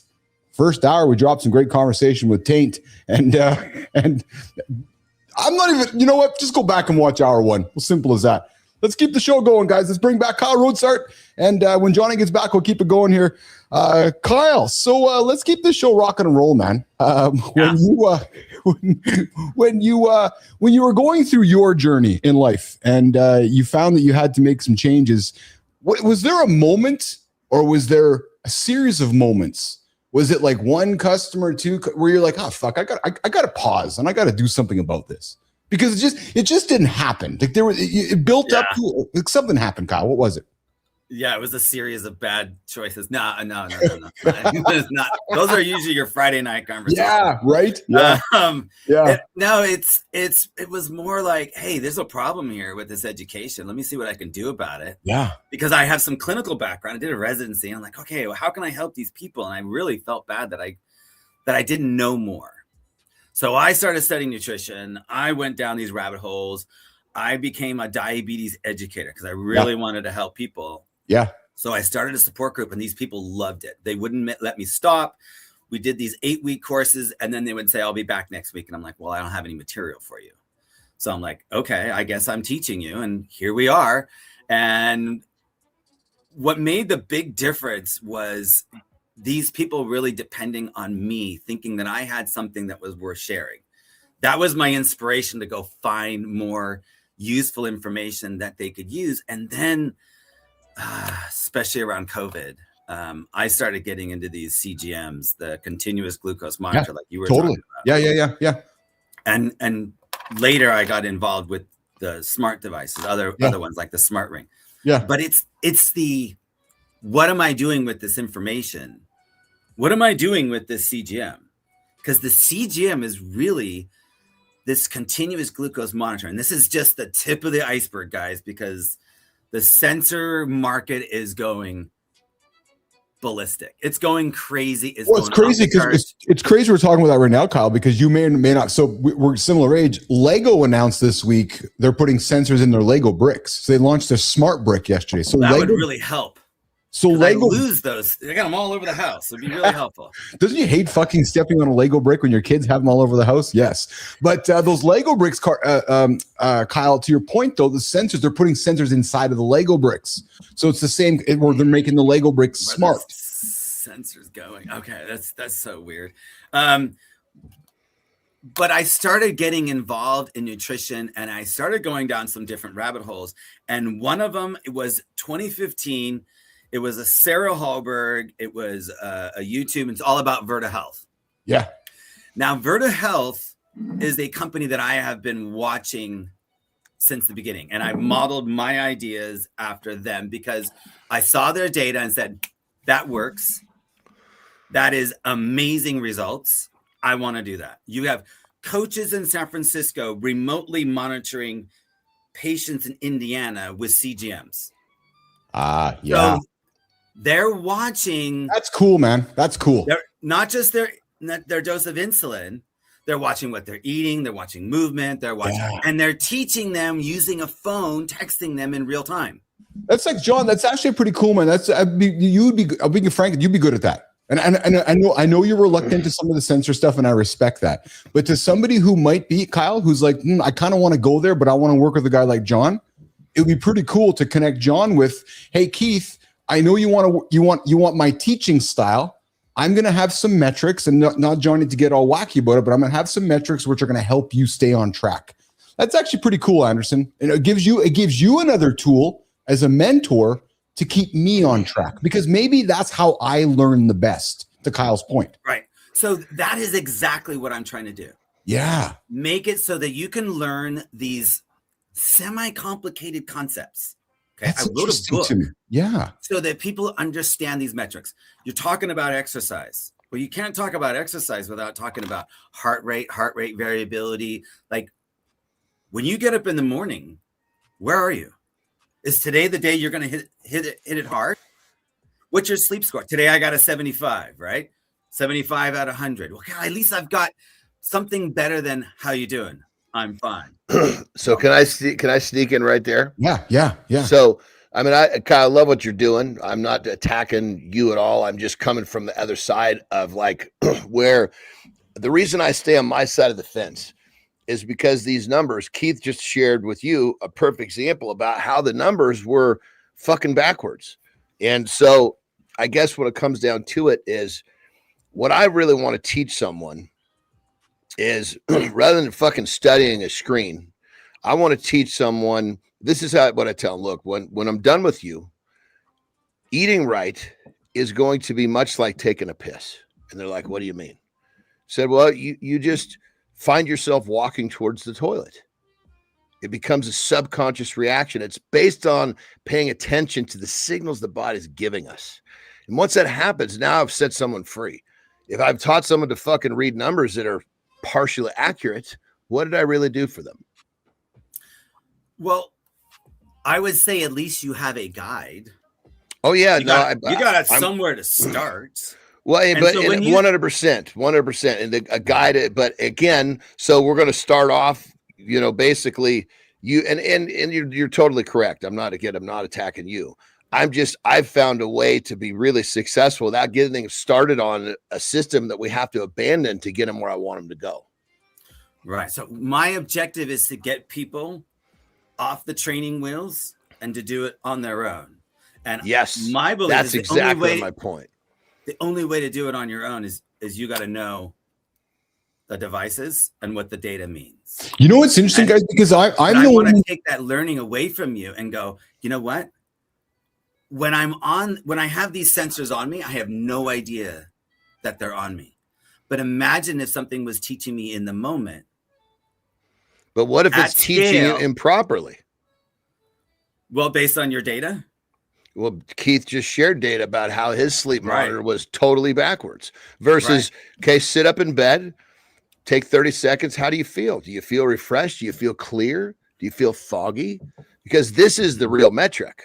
That sleep score could be fucking perfect. And that person's going, I got a perfect sleep, but I still can't fucking open my eyes. But why can't AI learn you and go, oh, I don't know. That's a good question. But I mean, no one's gonna know me and how I feel better than me. Period. End of story. Right. But this is awesome. Go ahead, Kyle. Kyle, please go ahead. Kyle, please. When it comes to nutrition, it should be individualized. 100%. 100%. Yeah. How do you individualize nutrition?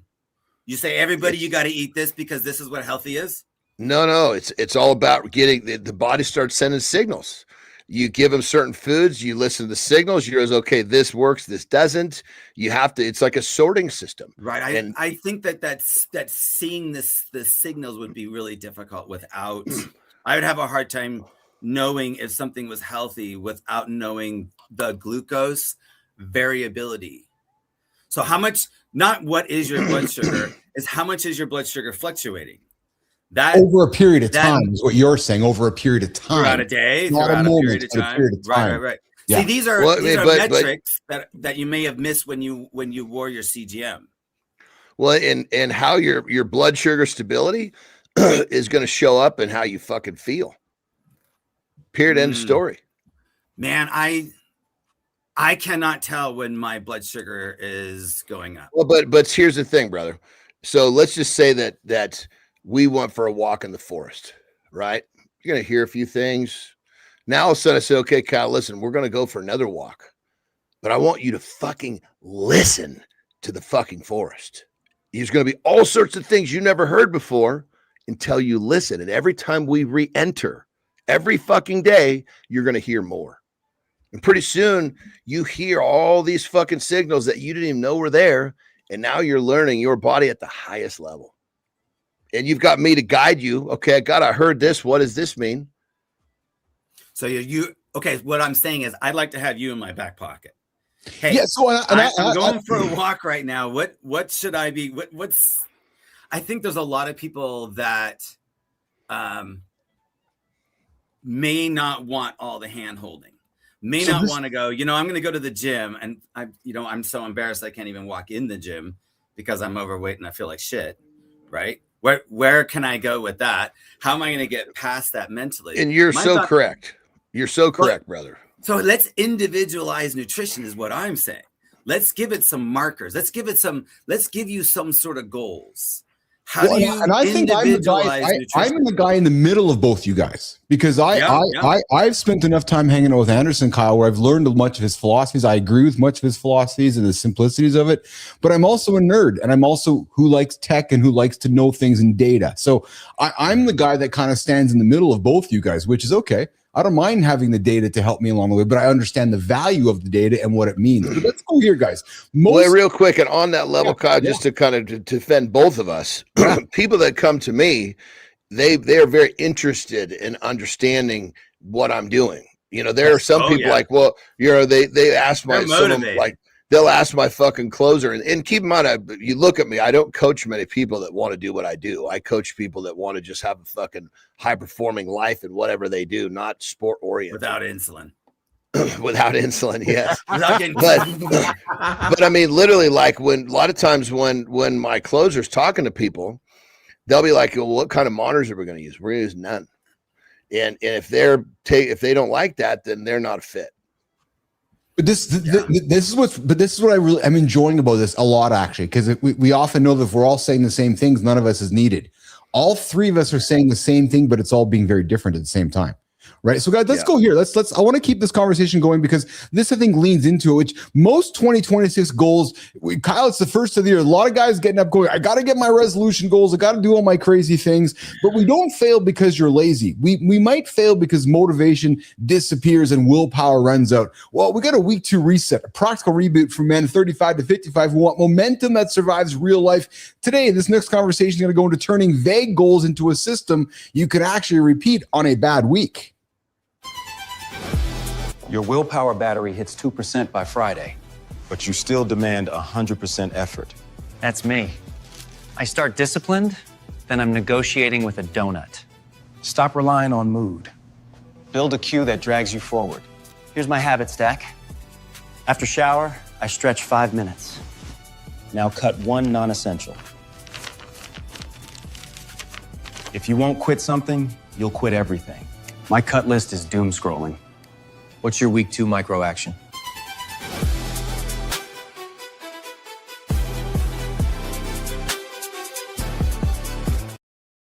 I put this on here because I think this supports what both you guys are largely saying, right? Is that this, and Kyle, you would not know this, but I revealed some data here a couple of days ago. Apple Fitness revealed that they did a 3-year study with folks that wear an Apple Watch are finding that they're holding their resolutions longer than those that don't.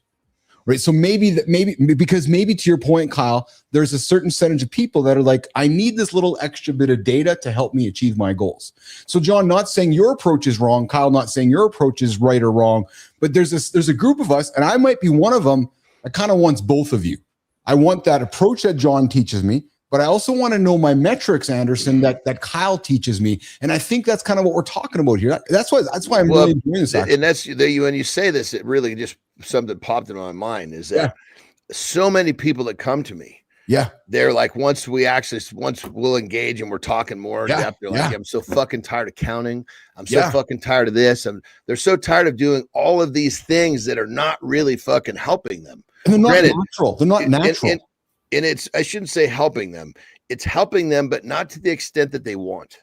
Right. It's because it's a great fucking base way to get out of the gate. And anytime we're focused on something a little bit fucking more, we're going to do it longer. That's where all these, the Apple Watch extending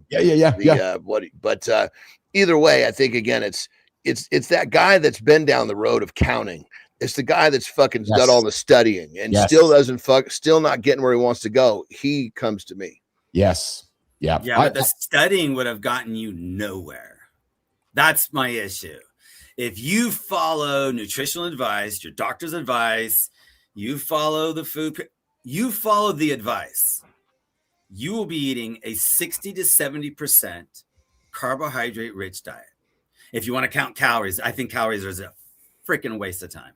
That is the most nonsense I have ever heard. That it was created by Coca-Cola, who pays the AHA and the American Diabetes Association tons of money. These guidelines, this is how I got in this in the first place. These guidelines are corrupt. They are supporting and suggesting that you eat a balanced, energy balanced meal. You're telling me 100 calories from Coca-Cola is 100 calories from broccoli. No, not at all. 100%. So then why? So what's the difference between them? It's, to me, how the body reacts. The body reacts different to everything you put in your mouth. How does the body react is your personal response. So if that's the case, I can try all these foods and see my reaction. But I need to know my reaction. And most importantly, I need to know what the data is.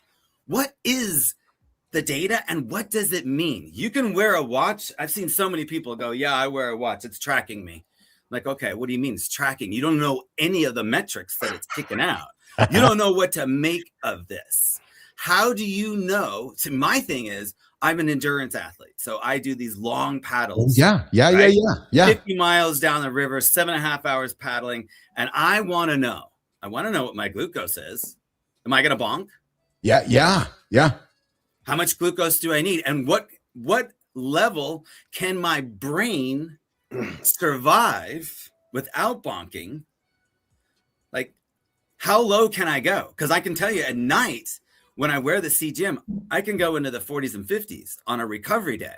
In the middle of the evening, when IGF is doing its thing and it's preparing from the workout the day before, my blood sugar is low. It's taken me a while to recover.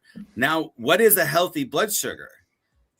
Average is 80 to 90. And your glucose variability, the fact that your blood sugar fluctuates, you want to get that number. My personal opinion is less than 15%.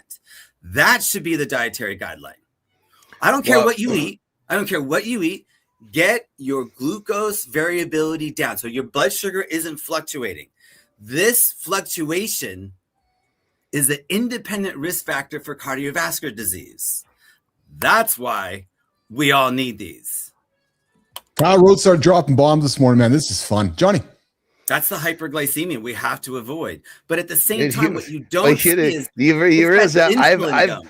hyperglycemia. People come, oh my God, I can fucking fix hypoglycemia in a fucking single sentence if they'll carry it out.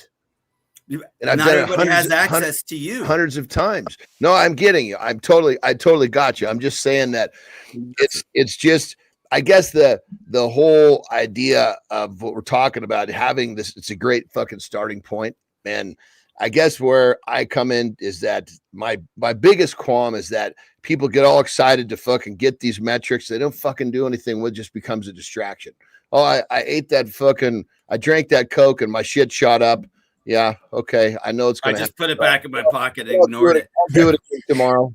You know. But here's the thing. What if you had something that notified you? What if something that said, hey, your glucose after that bagel this morning? But they know that. They know that, though. They already fucking know. But John, I don't know. But some the guy that people drinks, do. well, the guy that drinks the Coke sees the fucking spike. He'll fucking do it again tomorrow. But I was that guy. I was that want guy. to replace my Coke with orange juice. Yeah, I was that guy for a long time. And I ate 5 salads this week. And what did it show? Like, what did it do? Like we have no clue. So okay, I'm with so with an identifying tool, 100%. So again, I've never damned the device. I'm damning the user. You know what's crazy between the two of you guys? You guys could probably deliver a pretty awesome business because you guys are both saying the exact same thing, just trying to find. 100%, 100%. So we have two opposites. So we have one that leans on data, and the other one that leans on symptoms and like being aware of your environment, being in tune with your body, knowing what you're feeling, when you're feeling it, being present, totally with you, 100%. But that's not the type 2 that comes to the clinic. The type 2 that comes to the clinic goes, I don't want to do anything. Yes. But I have these devices, but I don't know what the data means. Can you take the data, this complicated concepts and these relational metrics, and make sense of it for me?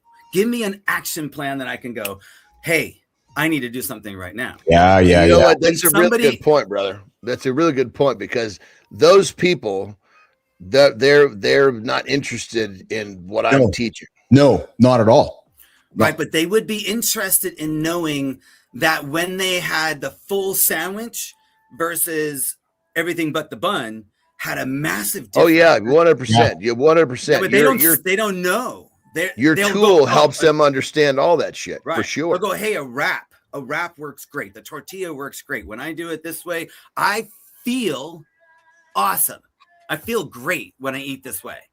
And I'm looking at remotely their continuous glucose monitor, and I'm seeing these spikes going, what would it take for you to just get rid of the wrap? Just get rid of that tortilla. What do you think a difference it would make? Oh, normalize. Well, how do you feel? That's fucking great. I love that, brother, because if I have someone like, if a type 2er comes to me, I'm going to fucking strip every fucking carbohydrate out of his diet from the jump. From the jump. Yes. And then at that you're point, a low carb. Because ultimately one of the carbohydrate, I just think is misunderstood. Most people don't need as much as they think they need to operate where they want to operate. And so at that point, you strip it out, okay, boom, we're going to get, all I have to do is get this guy's energy good, right? And I'll do that through stabilizing blood sugar. There's so many ways that I can do that. And then at that point, then it becomes an add-in scenario. Does that make sense? And when we add in, I'll know if it fucked his blood sugar up, because his energy will tank. It'll pop up and then it'll tank. Okay, that didn't fucking work. Right. So what you're suggesting, though, is a low carb approach. And how I don't go from let's start your loaded up fucking carb rich diet and pull out little pieces. No, we know that we got to pull this shit out. Let's fucking go to zero, and let's come from the other side and see what you can handle that still gives you what you want. Yeah, I'm 100% in agreement on that. However, from my experience, and I've done this with patients. Yeah, most people, your clientele wouldn't do that. I would see them in the ICU, and I would teach them what you just said. And then I would say, but listen, because you take insulin, you better call me first. Call me, because if you do a low carb diet and you are on insulin and you give yourself the full dose, kind of like the people that are heroin addicts and they're doing fentanyl, whatever, and they go back to their old dose after they haven't had it in a while, it kills them, right? They get super low. I've had people call me and I'm like, we're talking about type 2ers.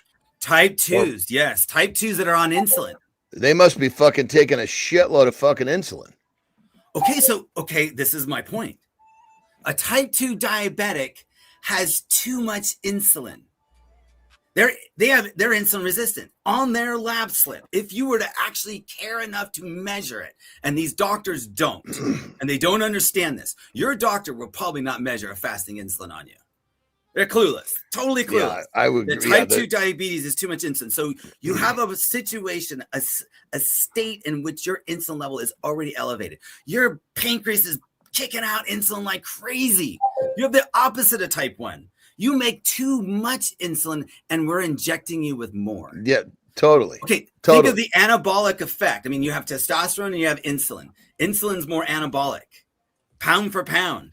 And here you are giving someone so much stimulus to make your fat cells bigger, to make cancer cells grow. Well, and real quick, let's help everybody understand, and to explain insulin so you understand its mechanism. Yes, I would love to do that.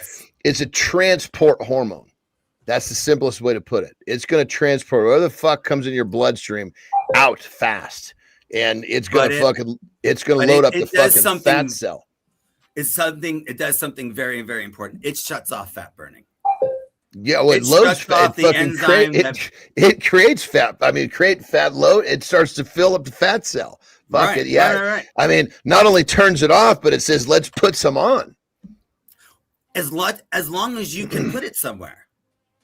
Okay, so obviously the muscles, if the bloodstream and the liver and the muscles are full, the fat cell is the holding tank for whatever's coming to that bloodstream now. Okay, so fat cells can hang on to fat to a certain extent. What do they do? What do fat cells do when they have expanded beyond their borders? They have to start leaking. They have to ignore insulin that says store fat, don't burn it. Eventually what happens in a type 2 diabetic is the fat cell has to go, no, ignore this signal, and it has to just start leaking out free fatty acids. Yes, now you're talking about a guy that's way beyond the realm of stepping forward for me. Keith, John, and Kyle hanging out this morning on Mornings in Live with Keith, John, and friends. The host has to jump in here because of this. This has been an incredible conversation. Kyle, I got to say this, man. When Keith and John put this show together here, we were looking for conversations like this, like that are provocative, that are back and forth, that are informed, that are educational. Because sometimes when everybody just drinks the same Kool-Aid, it's like, oh yeah, just like kumbaya, right? But when we have a good back and forth, like John and Keith, this is a good tennis match. It was back, it was forth, it was point of view over here, point of view over there, thought provocative. Like Johnny, this is good shit, Anderson. And just so everybody understands, for people that are not quite following some of the language and the vocabulary, Kyle and I 100% agree. Yeah, We're just talking about getting to point B with two different paths. Yes. He starts from the left, I start from the right, and we're basically just kind of debating which methodology is going to be more efficient. When it comes down to it, what we've discovered here really quickly is that his methodology is far more efficient for the people he is serving because they're like coming out of the starting blocks, completely uneducated. My people have already done, they've gained a lot of knowledge. They just don't know what to do with it and they're confused. So realistically, it's been a great conversation. Two guys talking about helping people just coming from two different directions. So good. Kyle, before we leave you, man, closing comments from you. Where can folks find you, connect with you? And will you come back and engage with us again? Oh, I would love to. I'd love to. Fun shit, brother. I love this discussion. Matter of fact, I'm doing a talk on Saturday at a gym. Yeah. So it's perfect because this is the mindset. I get it. Well, we haven't even talked your paddle bear. You're an endurance. There's a lot of shit we didn't get to today. I'd like to have you back on, which is really cool. Worries. Where can folks find you, man? Where can folks get a hold of you, connect with you, engage with you? Unscriptedpharmacist.com. I am releasing soon a platform that takes these sensors and integrates them. That way, you know how your lifestyle, which you kind of gauge from, your sleep and whatnot from an Oura ring, but it integrates with your metabolism. How did my sleep and binge watching and dessert eating till 2:00 in the morning last night affect my blood sugar the next morning? How is it going to affect my metrics for the day and my personality and my behavior because I didn't get the sleep that I needed? Yes, I would say you should know how to do this, but what happens when people learn and they learn in the moment it sticks. That's the whole objective, is for people to teach, for people to learn what I've been working on for quite some time. And that is, what do the metrics mean individually, but putting them together and integrating them, I think, is where we can take lifestyle and metabolism and help people find their way, as you have already found your way through your lifestyle. How can they find their way with less friction and more likely to finish, more likely to get to December on the same diet and the same routine? Yeah, routine is everything. But man, imagine knowing that this routine is working because my data shows. So that's the feedback that I want to provide. Kyle, and I John, love these discussions. This is yeah, awesome. for sure, bro. When you launch that thing, I have to have you come back for sure. It'll be fun. Oh yeah, I'll have to send you guys a starter kit. So we started the conversation with taint, and I figured we'd end the conversation. John, before you go,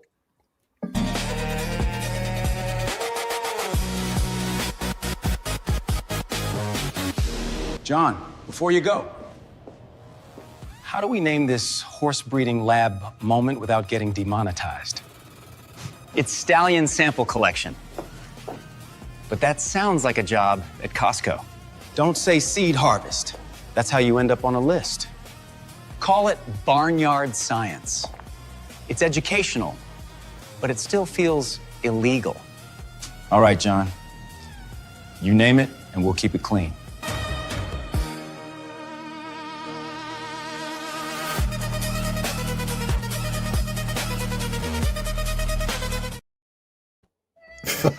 who wants to touch that one, Kyle or John? That poor fucking horse looks so confused, man. Well, I'm glad it's not John that's on there. Jesus Christ. Like, is it a part-time job for this guy, or does he volunteer for this? Why couldn't anybody?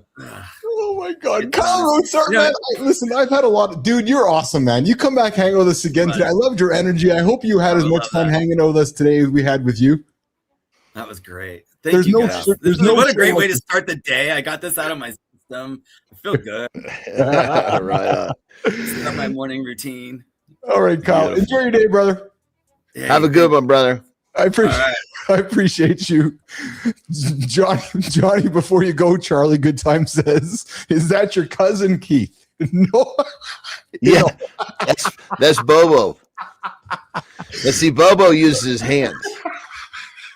Dude, that was an awesome conversation with Kyle. Yeah, it was. That was fucking really good. It's funny because you guys were nerding out, and we had the team going, look at these guys just nerd out, John and Kyle. Like, I was watching, man. It was Jimmy and Melissa, and I was just sitting back, and I was thoroughly enjoying you guys chat because, like, I mean, I'm probably the guy in the middle of you guys. That's why I was so enjoying it, just getting out of the way, because you guys are both saying the same thing. I know you got to rock and roll. I'll get you out of here, but I just wanted to quickly comment. That was a great chat with John, man, with Kyle. Well, we'll get him back, and we'll do it again. Yeah. That was really good. Okay, you get out of here. I don't want to keep you any longer, pal. What a fun one today, brother. Good fun. Let's go, and we'll have another fun one tomorrow. You betcha. All right, Anderson's out of here, guys. Let's get have a good look, my brother. Have a good mother. You betcha. All right, take care. All right, Johnny's out of here, guys. That was fun. Sullivan, yes, it was certainly one of our longest times we've had a guest, but I've learned that sometimes, as the good old host, you got to call the audible along the way here, you guys. And I thought I would not be doing a service to the show if we walked Kyle out of the lab. Kyle was dropping nugget after, and I really do believe I am the guy in the middle of those two, right? Because I tried everything. I was the guy counting macros. I was the guy wearing the monitors. I was the guy looking to lean into the data. I was the guy asking AJ, well, how does this thing know my numbers? He goes, it doesn't matter. It's just the numbers. I was like, oh, right. So while I certainly appreciate John's point of view, I really do, because I sometimes I do understand how the numbers can make it noisy and can create a ton of confusion. However, I do also like to know, and I think that if I'm able to know, it might be helpful to me. So great conversation with Kyle Roadside this morning on Mornings in the Lab with Keith, John, and friends, and we are going to have him back. All right, guys, hey, listen, we're going to get to the community corner here in a quick second. Morning Focus coming up, but before we do that, we're going to open the phone lines up, 431. I just love saying that. Even though the phone lines don't ring very often, true story, I just love saying, we're going to open the phone lines up. 431-300-3005. Hey, Jimmy, one day John's going to call him Bimbo and not Bobo. So when that happens, that will be pretty awesome. So, but yeah, that was and Charlie, yeah, you might want to eat better. Yeah, you just might want to eat better. Okay, so we got a morning focus. Do we have an opener for that focus, guys? Because if we have an opener, what's going to happen is I'm going to run over there for about 25 seconds, I think. And ideally, I get back. Jimmy, how many seconds do I got? So then I get back and we're going to get to the morning focus segment, which we're going to lean into. Let's see here. What is what's the topic? Oh, I got lots of time. All right, let's do it. Morning focus coming up right now on Mornings in Live with Keith, John, and friends. I saved 30 quotes. None of them show up when my kid's sick. I saved 30 quotes. None of them show up when my kid's sick. Motivation's like espresso. It's loud, then it's gone. Mirrors feel rude. They show the drift you call busy. That's why we avoid them. It doesn't care how you meant it. Pick one metric you can't bullshit. Track it for 7 days, even when you're tired. What's staring back at you this morning is the real one, not the dream version.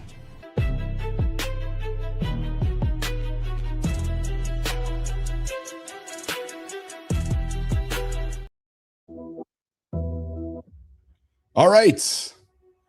Well, this was fun. This was a conversation I was eager to have with you guys here today with for my morning focus monologue. It's clear that the morning focus segment is turning into a point of view from the handsome chief. That guy over there. Yeah. Today we're going to talk about you guys, me, us, all of us, men and women, but I'm really going to lean into my brothers, to my men, to the guys who I'm talking to right now. Because guys, Sullivan, Good Time, Charlie, Petro, Jay, men don't need motivation. We all need mirrors. Because everybody tells men that they need more motivation. You guys all just need to be more motivated. You need more discipline. You need more grind. You need more fire under their ass. And every time I hear that, I think to myself, nah, I don't really think that's actually the problem. Because most men I know aren't actually lazy. Here comes the controversial point. I think we're actually mostly weak. Yeah, we're not unmotivated. You're disconnected.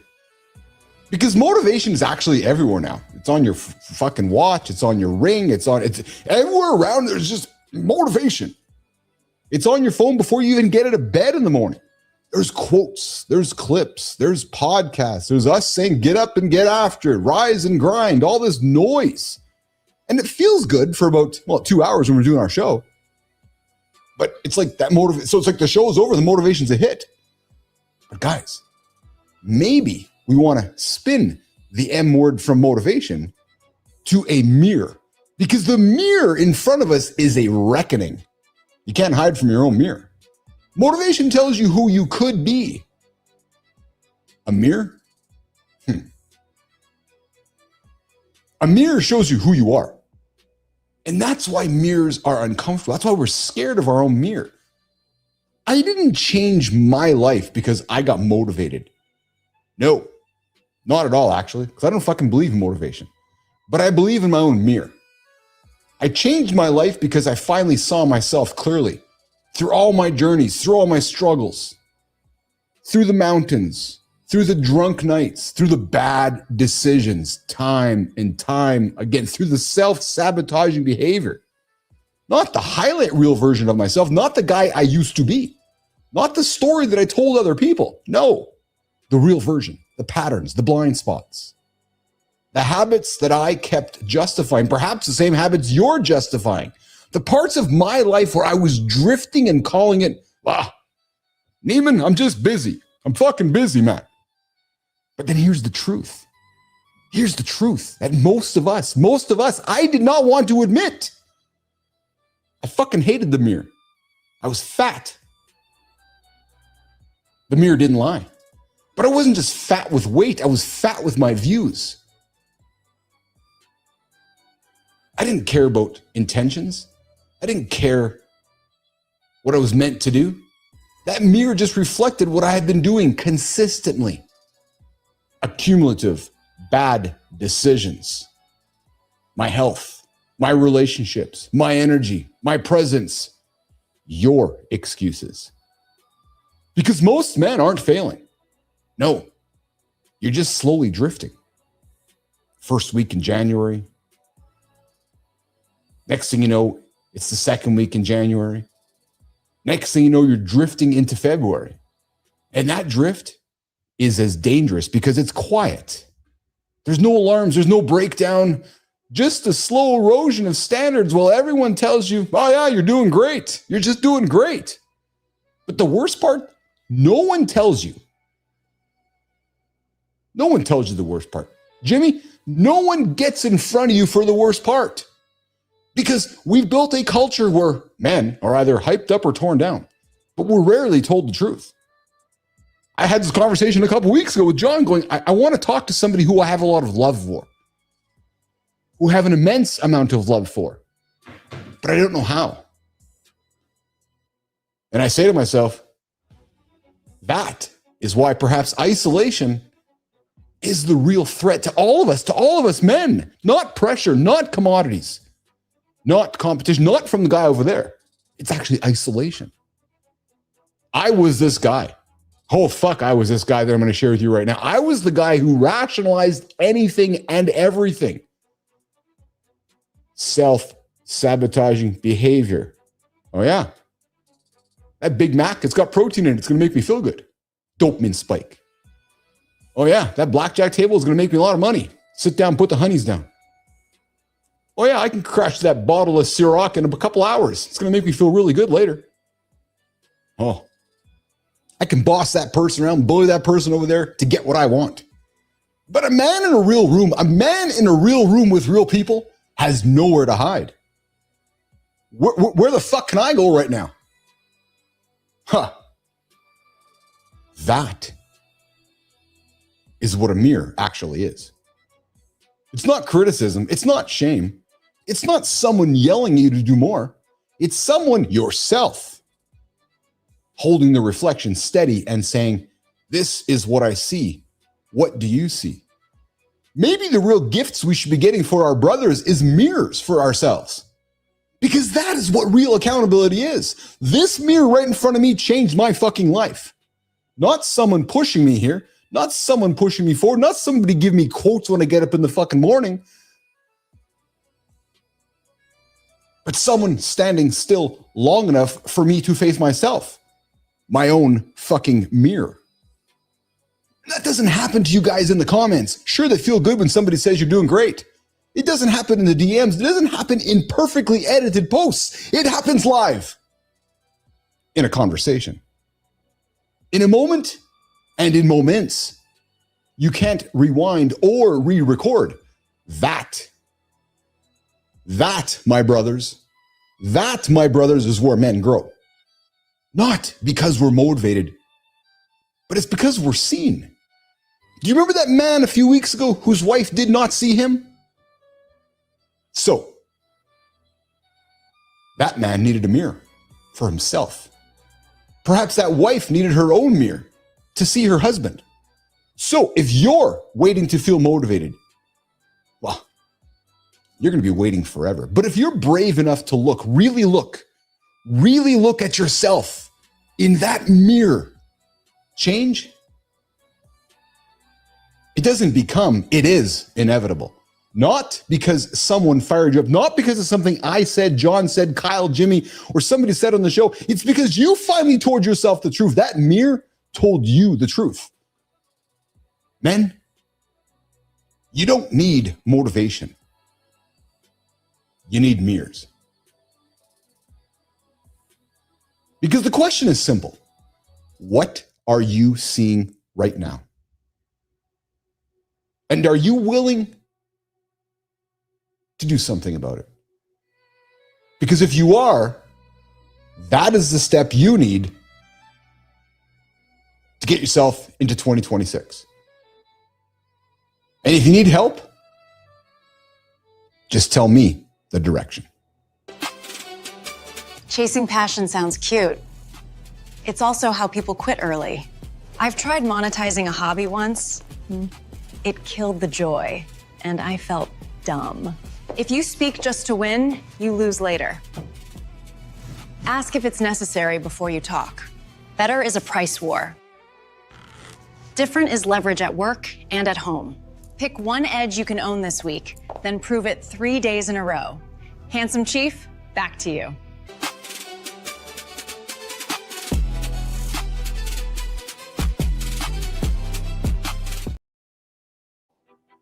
Coming into the comments here, guys, I got a good text to this morning. If you look in the mirror and you say, where do I want to be in 1 year? Where do I want to be in 5 years from now? My son tells me the truth. Love that. Thanks for the text this morning. Not sure who sent that in this morning, but I appreciate that text. That is awesome, man. Man, the mirror perhaps is the most underutilized life tool for ourselves. And not for what you think I'm talking about. Not about what you look like. Not about what you're wearing. No, your own reality. Your own who you are. Your own what the fuck is going on. Buy yourself a mirror, you guys, and use it. Not to address how you're dressing, but to address what's going on up here. Maybe there's something to be said, Petro, for a mirror for the mental mind. Right? That mirror that helps you look into your own mentality, the mirror that helps you look at who you really are. Maybe that's what we got to talk more about. Our own mirror, not somebody else's mirror of who they want us to be or who somebody else thinks we want us to be. All right, let's get after into the community corner. Bedros Koulian says every path involves discomfort. We're going to lean into YouTube here where passion is a terrible career compass. Oh, interesting. Passion, terrible career compass. Bedros says that chasing passion causes people to quit as soon as work gets difficult, preventing real long-term skill development. I do not agree at all with Bedros. We'd like to get him on the show. Bedros, I got an invitation for you. I want to have you on the show because I believe passion is interest. And if you can find your interest, your life is set free. So let's dig into this. Bedros says that every path involves discomfort. It is if you're choosing a path that you're not interested in. And Bedros says that real choice is being pain of disciplined work and pain of staying broke. And I guess there's something to be said for that, but real income comes from committing long enough to move the ladder. Generalist to specialist, expert authority, recognized leader. Most dream jobs are only 10% passion remaining. Well, so here's part of the problem. We're all just caught up in these jobs that we don't like. And then we don't know how to get out of it. And next thing you know, it's like, okay, I've been here for 30 years and now I'm going to go chase my passion. So as Bedros says, though, are you chasing passion or are you building mastery? I would like to think, my belief is this. You find your interest, you become a master. It's true. So perhaps if your passion is your interest, you will become. I am very, very passionate and obsessed by creating the greatest morning show platform. I think along the way, we are building mastery with this. So I don't know. That's my feeling on this. All right, Substack. Fuck being right all the time. MC shares evolution from being outspoken in his 20s to embracing strategic silence after a humbling experience with thinning hair. Because according to MC, he says that smart people often prioritize winning arguments over protecting ego, over achieving desired outcomes. Let's do this again. Smart people often prioritize winning arguments over protecting ego. Interesting. Short-term wins can lead to long-term losses in boardrooms, negotiation, and in emails. Wow. And people frequently win the point but lose the war by speaking to feel right rather than to advance what they want. I agree with this one. Silence often preserves goodwill and momentum. That's simple mental algorithm. Before speaking, ask yourself this question. And I'll reframe it. Is what you're going to say going to move the conversation forward? Or is it going to stop it? Because if it's not going to move it forward, silence might be the better option. All right, let's continue it over on LinkedIn. Jason Vanna says that brands should stop trying to be better than their competitors. Yeah? I wonder why Jason is saying that. Let's get after it. So Jason says that brands should stop trying to be better than their competitors. Be meaningfully different instead. Better is subjective. It keeps you competing on price. Different wins. I agree with that. Look at our show. What is our show? It is different. It's perhaps not better than any other shows, but it is very different. And here's what that might mean for you. At work, positioning yourself only on salary or hours weakens your leverage. When your contribution is clearly different, not just more of the same, conversations about compensation and promotion get easier. I recall the conversation I had with a young lady years ago who I said, if you learn this tool set, you will make yourself indispensable. Don't be better than anybody else working here. No, don't do that. Go be meaningfully different. Create value around your difference. If you create that value around your difference, you're irreplaceable. And I've been saying it to my team time and time again. The best way to make yourself irreplaceable is to go take that right arm, that left arm, wrap it around a problem that we are solving, and fucking own it. Fucking own it. Because when your contribution is clearly different, not just more of what we've been doing before, you make yourself indispensable. So I agree with Jason. Don't try to be better. Maybe it's being different. Ask yourself, what do I do uniquely well in this business, in this family, in this situation that generally matters? Name the differentiator. Ask. Ask colleagues. That is your edge. Maya, what are you different with? Passion feels cute until the work gets heavy. If you quit early, you never build mastery. Winning arguments can cost you outcomes. Before you speak, ask if it's necessary. Stop trying to be better than everyone. Be different, and don't apologize for it. Nation, if you want more of these hits, we will drop them where you actually scroll. Follow us on LinkedIn, Substack, and X.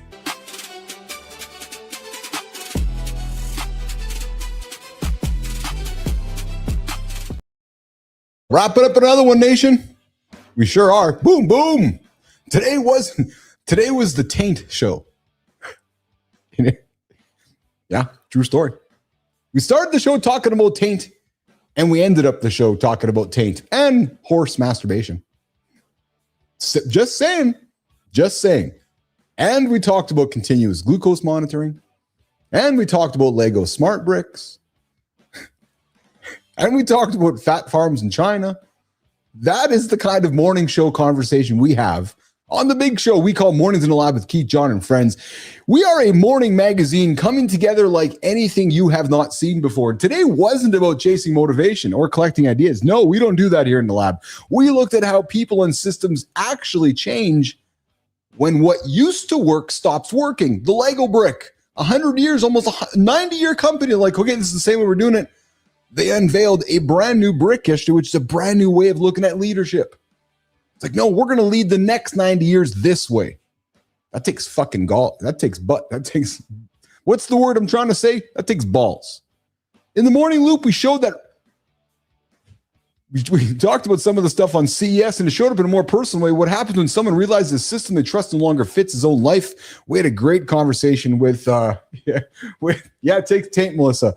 We had a great conversation. What's that, Sully? Your show reminds me of, the Ray Firestone show. Fuck, man. You know what? I was talking to somebody a few weeks back. He's like, you guys got Firestone, you got Ferguson, you got Len, you got a bunch of crazy shit in your show. It's true. Yeah. We got into deep dive with our guest as well. Roots Art. What the hell is the guy's name again? I already forgot his name. I'm just looking back here. Roots Art. It was, where was his name? Wow, Kyle Roadsart. Funny how you just kind of forget already. Kyle Roadsart, the pharmacist who's lost 50 pounds, ditched his own meds by managing the metrics in his life. which I thought was interesting because it's a point of view that John does not take, but it's funny because they both were saying the exact same thing. All right, tomorrow, what do we got tomorrow on the big show? Coming up tomorrow on the big show, we have, as I'm just scrolling through my words here, tomorrow we're going to sit down with David Frangione, childhood cancer survivor, who became the go-to guy for rock legends. Love that. We're going to talk durability, craft, and what it takes to build something that lasts when life doesn't give you clean starts. All right. Well, today was a clean start. I'm not going to touch that one. On behalf of the entire crew running the show here today, Neiman, Jericho, Jimmy, a few little hiccups at the beginning, but I think they got better as it went. Hey, what do you guys think, Nation? I think as we got after, Jericho got a little better on the buttons. Jimmy, I might have to start blaming Jericho for shit along the way here, but we'll see. But guys, we'll see you guys in less than 22 hours. Where are you going to see us? Right here on Mornings in the Lab with Keith, John, and friends, 8 o'clock Eastern time. Of course, 7:30, we get started with Matt Roof. Kindness Rising, right here on the platform. Mornings in the Lab with Keith, John, and friends, 8 o'clock Eastern time, 7:30 with Matt Roof. See you guys tomorrow, X, LinkedIn, and YouTube. See you guys.